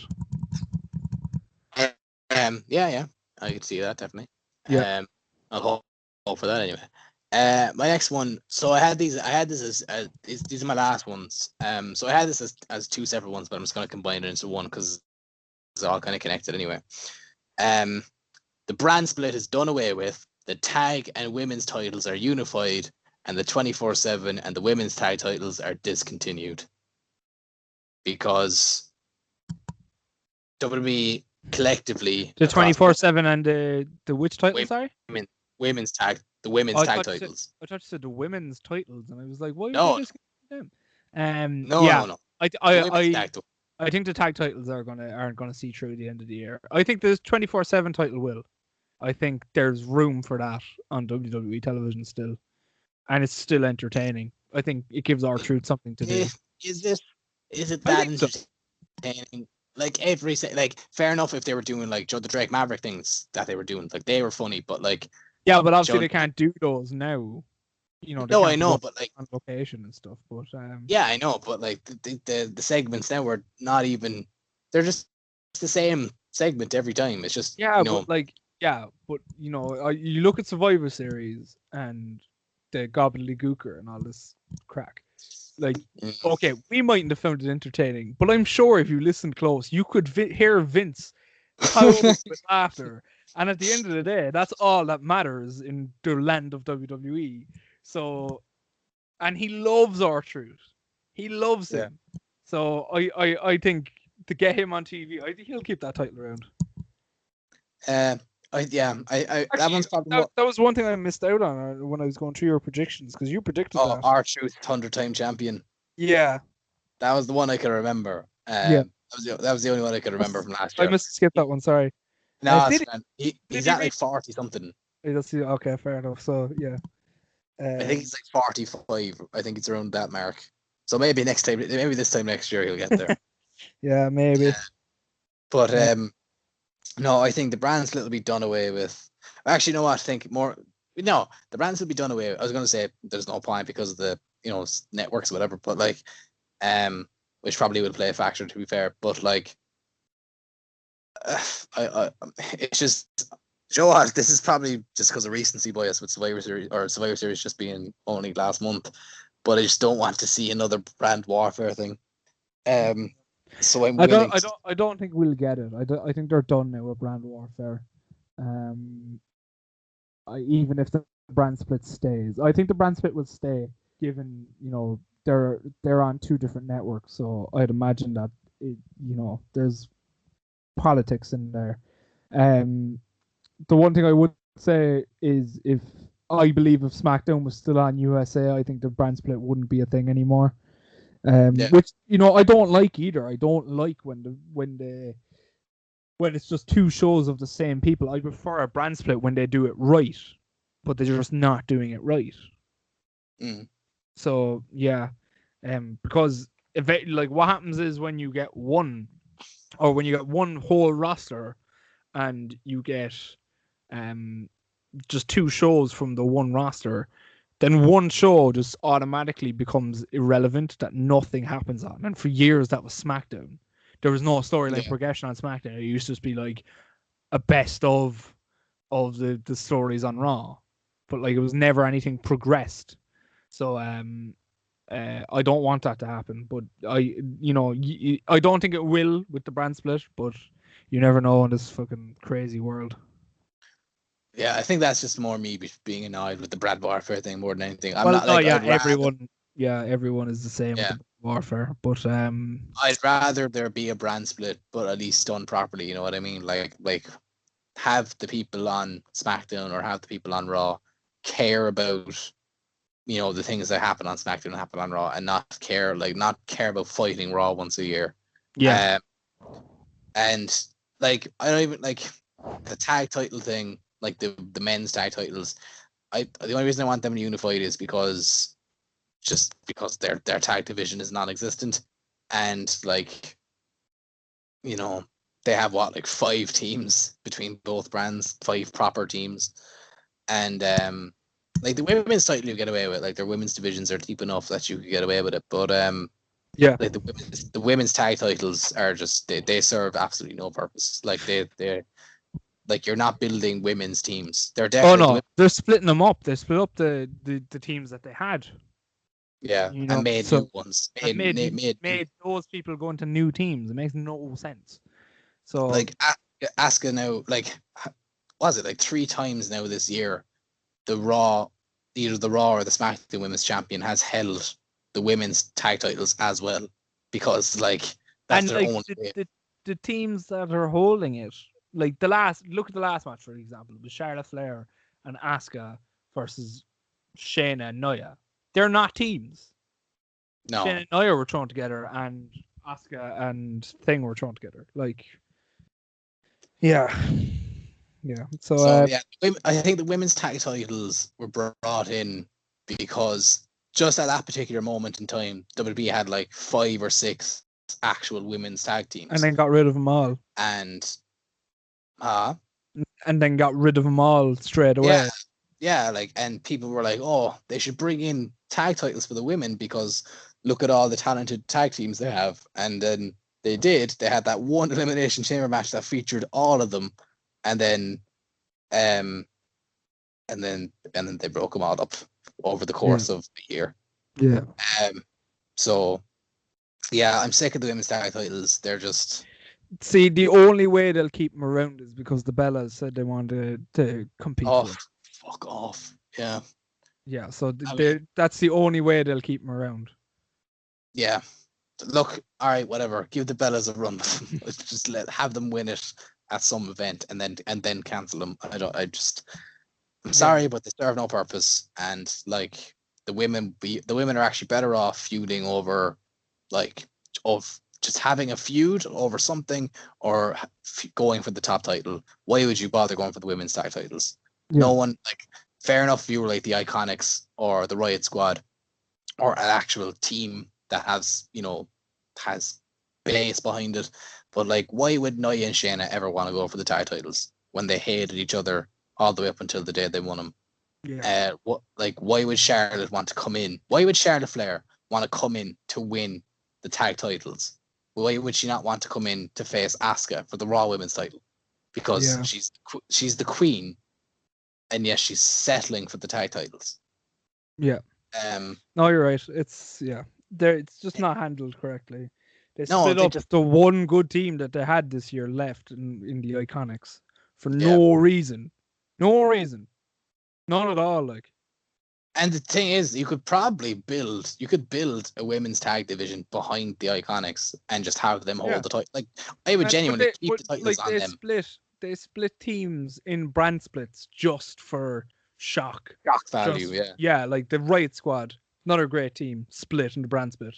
They ended up coming back, but still, Sonya and Mandy, another team, split. So much potential and so much of these teams. The Iconics is the one because they were great together, and the Iconics for no reason at all. Yeah, and not only that, then they shoved team, and then they shoved Peyton Royce into another tag team with Lacey Evans. It makes no sense. Yeah, and even Mandy Rose. Mandy Rose is in a tag team now with Dana Brooke for absolutely no reason. And it doesn't make sense to me at all. Yeah.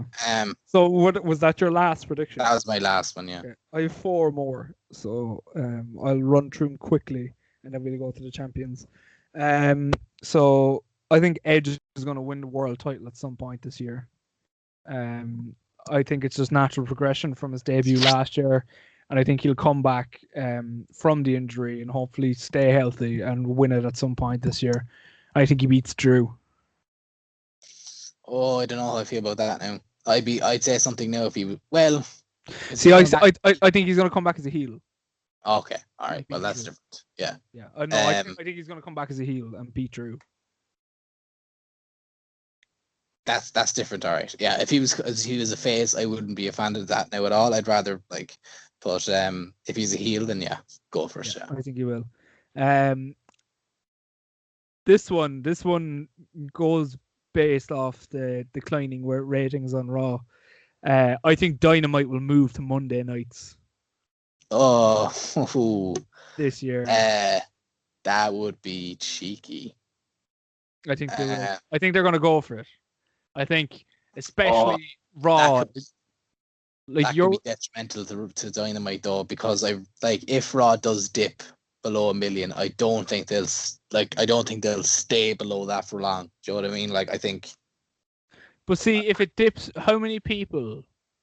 Think about it now. Think about how bad Raw is at the moment, and if you're Dynamite, and there's 1 million people tuning into Raw each week. So what percentage of that million also tunes into Dynamite on Wednesday? I'd imagine it must be 50% at least. Yeah. There must be 500,000 of that tuning into AEW. So now, if you put AEW on with Raw, you're giving them a choice. And AEW at the moment is the way better television show. So, AEW has been Dynamite's been the show of the year for me anyway. Yeah. Do you know what I mean? So you're giving them a better alternative. And I think it'll be good then, because I think Vince then will wake up and be like, okay, we need to get going here. But I think now, looking at the landscape, I think now is a better time than any for AEW to go on Monday nights, because they've talked about doing it. They've Cody have said that Cody has said that he was gonna go or that it'll eventually will happen. So why not happen now? Yeah, I mean, like, it's risky, certainly risky, and it would obviously have to be a timing thing where, like, Raw is quite weak in the ratings, that, like, or it just gets to the point where it's so bad that, like, you have to offer an alternative, people will tune in. It could be the best thing AEW ever do, or it could be, it could be the final nail in the coffin kind of thing. Yeah, I mean, I don't see why not, but if the stars align, as it were, but yeah, I don't know. Yeah. Yeah, time will tell, I guess. Yeah, fair enough. Yeah, interesting. So my next one was then you'll enjoy this one. I think eventually, or at some stage this year, we'll get Don Callis and Kenny Omega teaming against Cody and Tony Khan.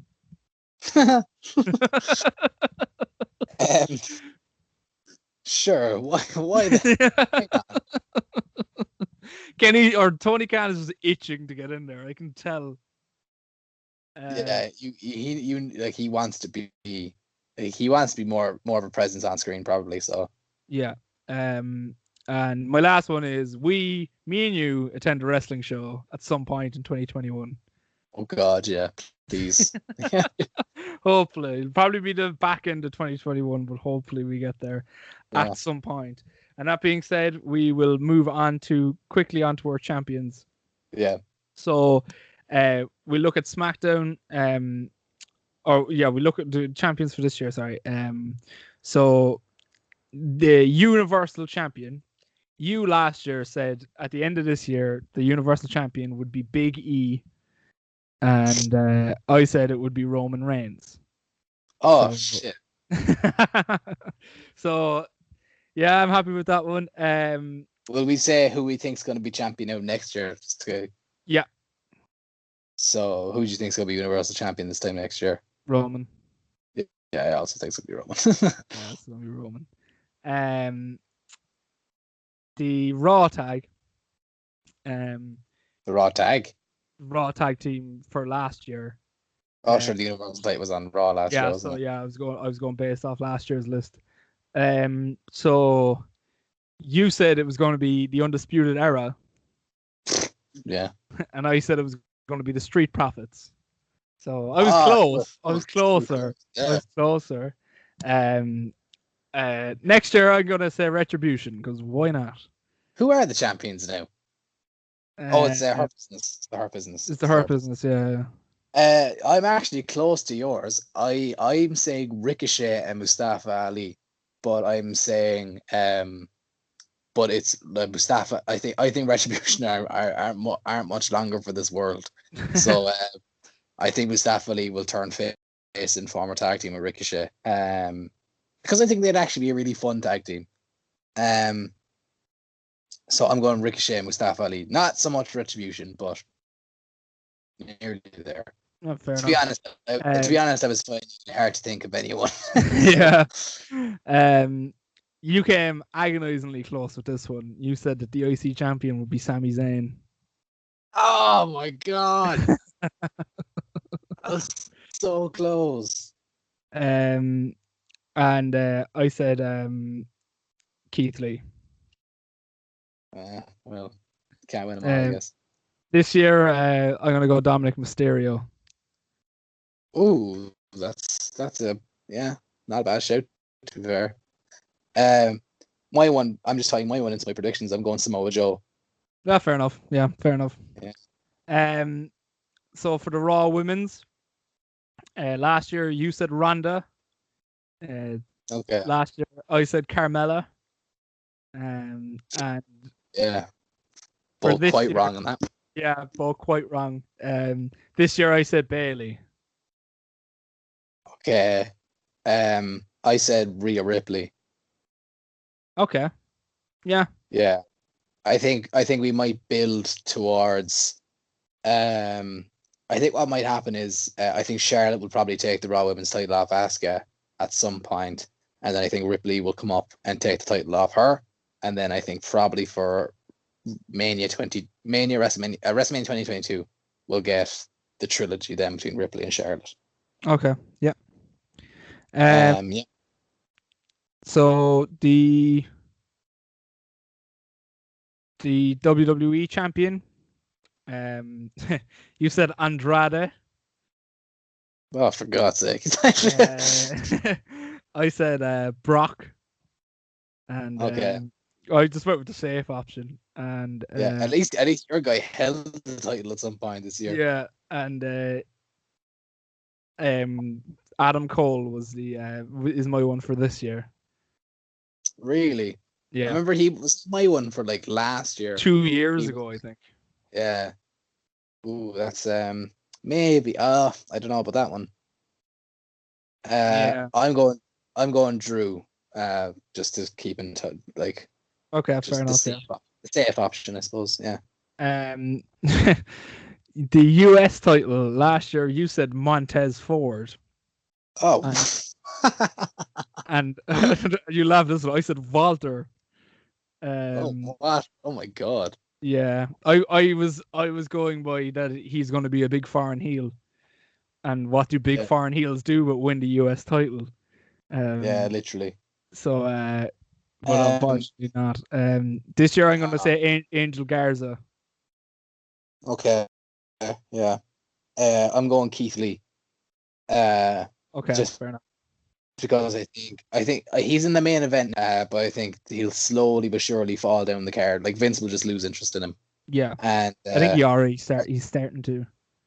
Yeah, I think 2022 we actually might see the release of Keith Lee, or at least Keith Lee asking for his release. Yeah, maybe.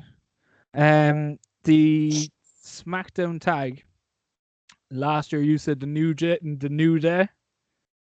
Ah, close. Yeah, very close. And I said the OC, which don't even work for the company anymore. And this year, I'm going to say the Street Profits. So I think they'll hold on to it. Do you think so? That means like the Street Profits are going to be champions for like 2 years straight. Yeah, I don't know if they'll hold on to it throughout. I think they'll just get them back, maybe. Yeah, I'm going the Usos. I think they'll definitely. This is where the R-Truth thing comes in. I'm just seeing that there because we predicted the 24/7 title. Ah, okay, fair enough. Yeah, I didn't predict that, but if we are for this year, but if we are, I'm just going R-Truth again.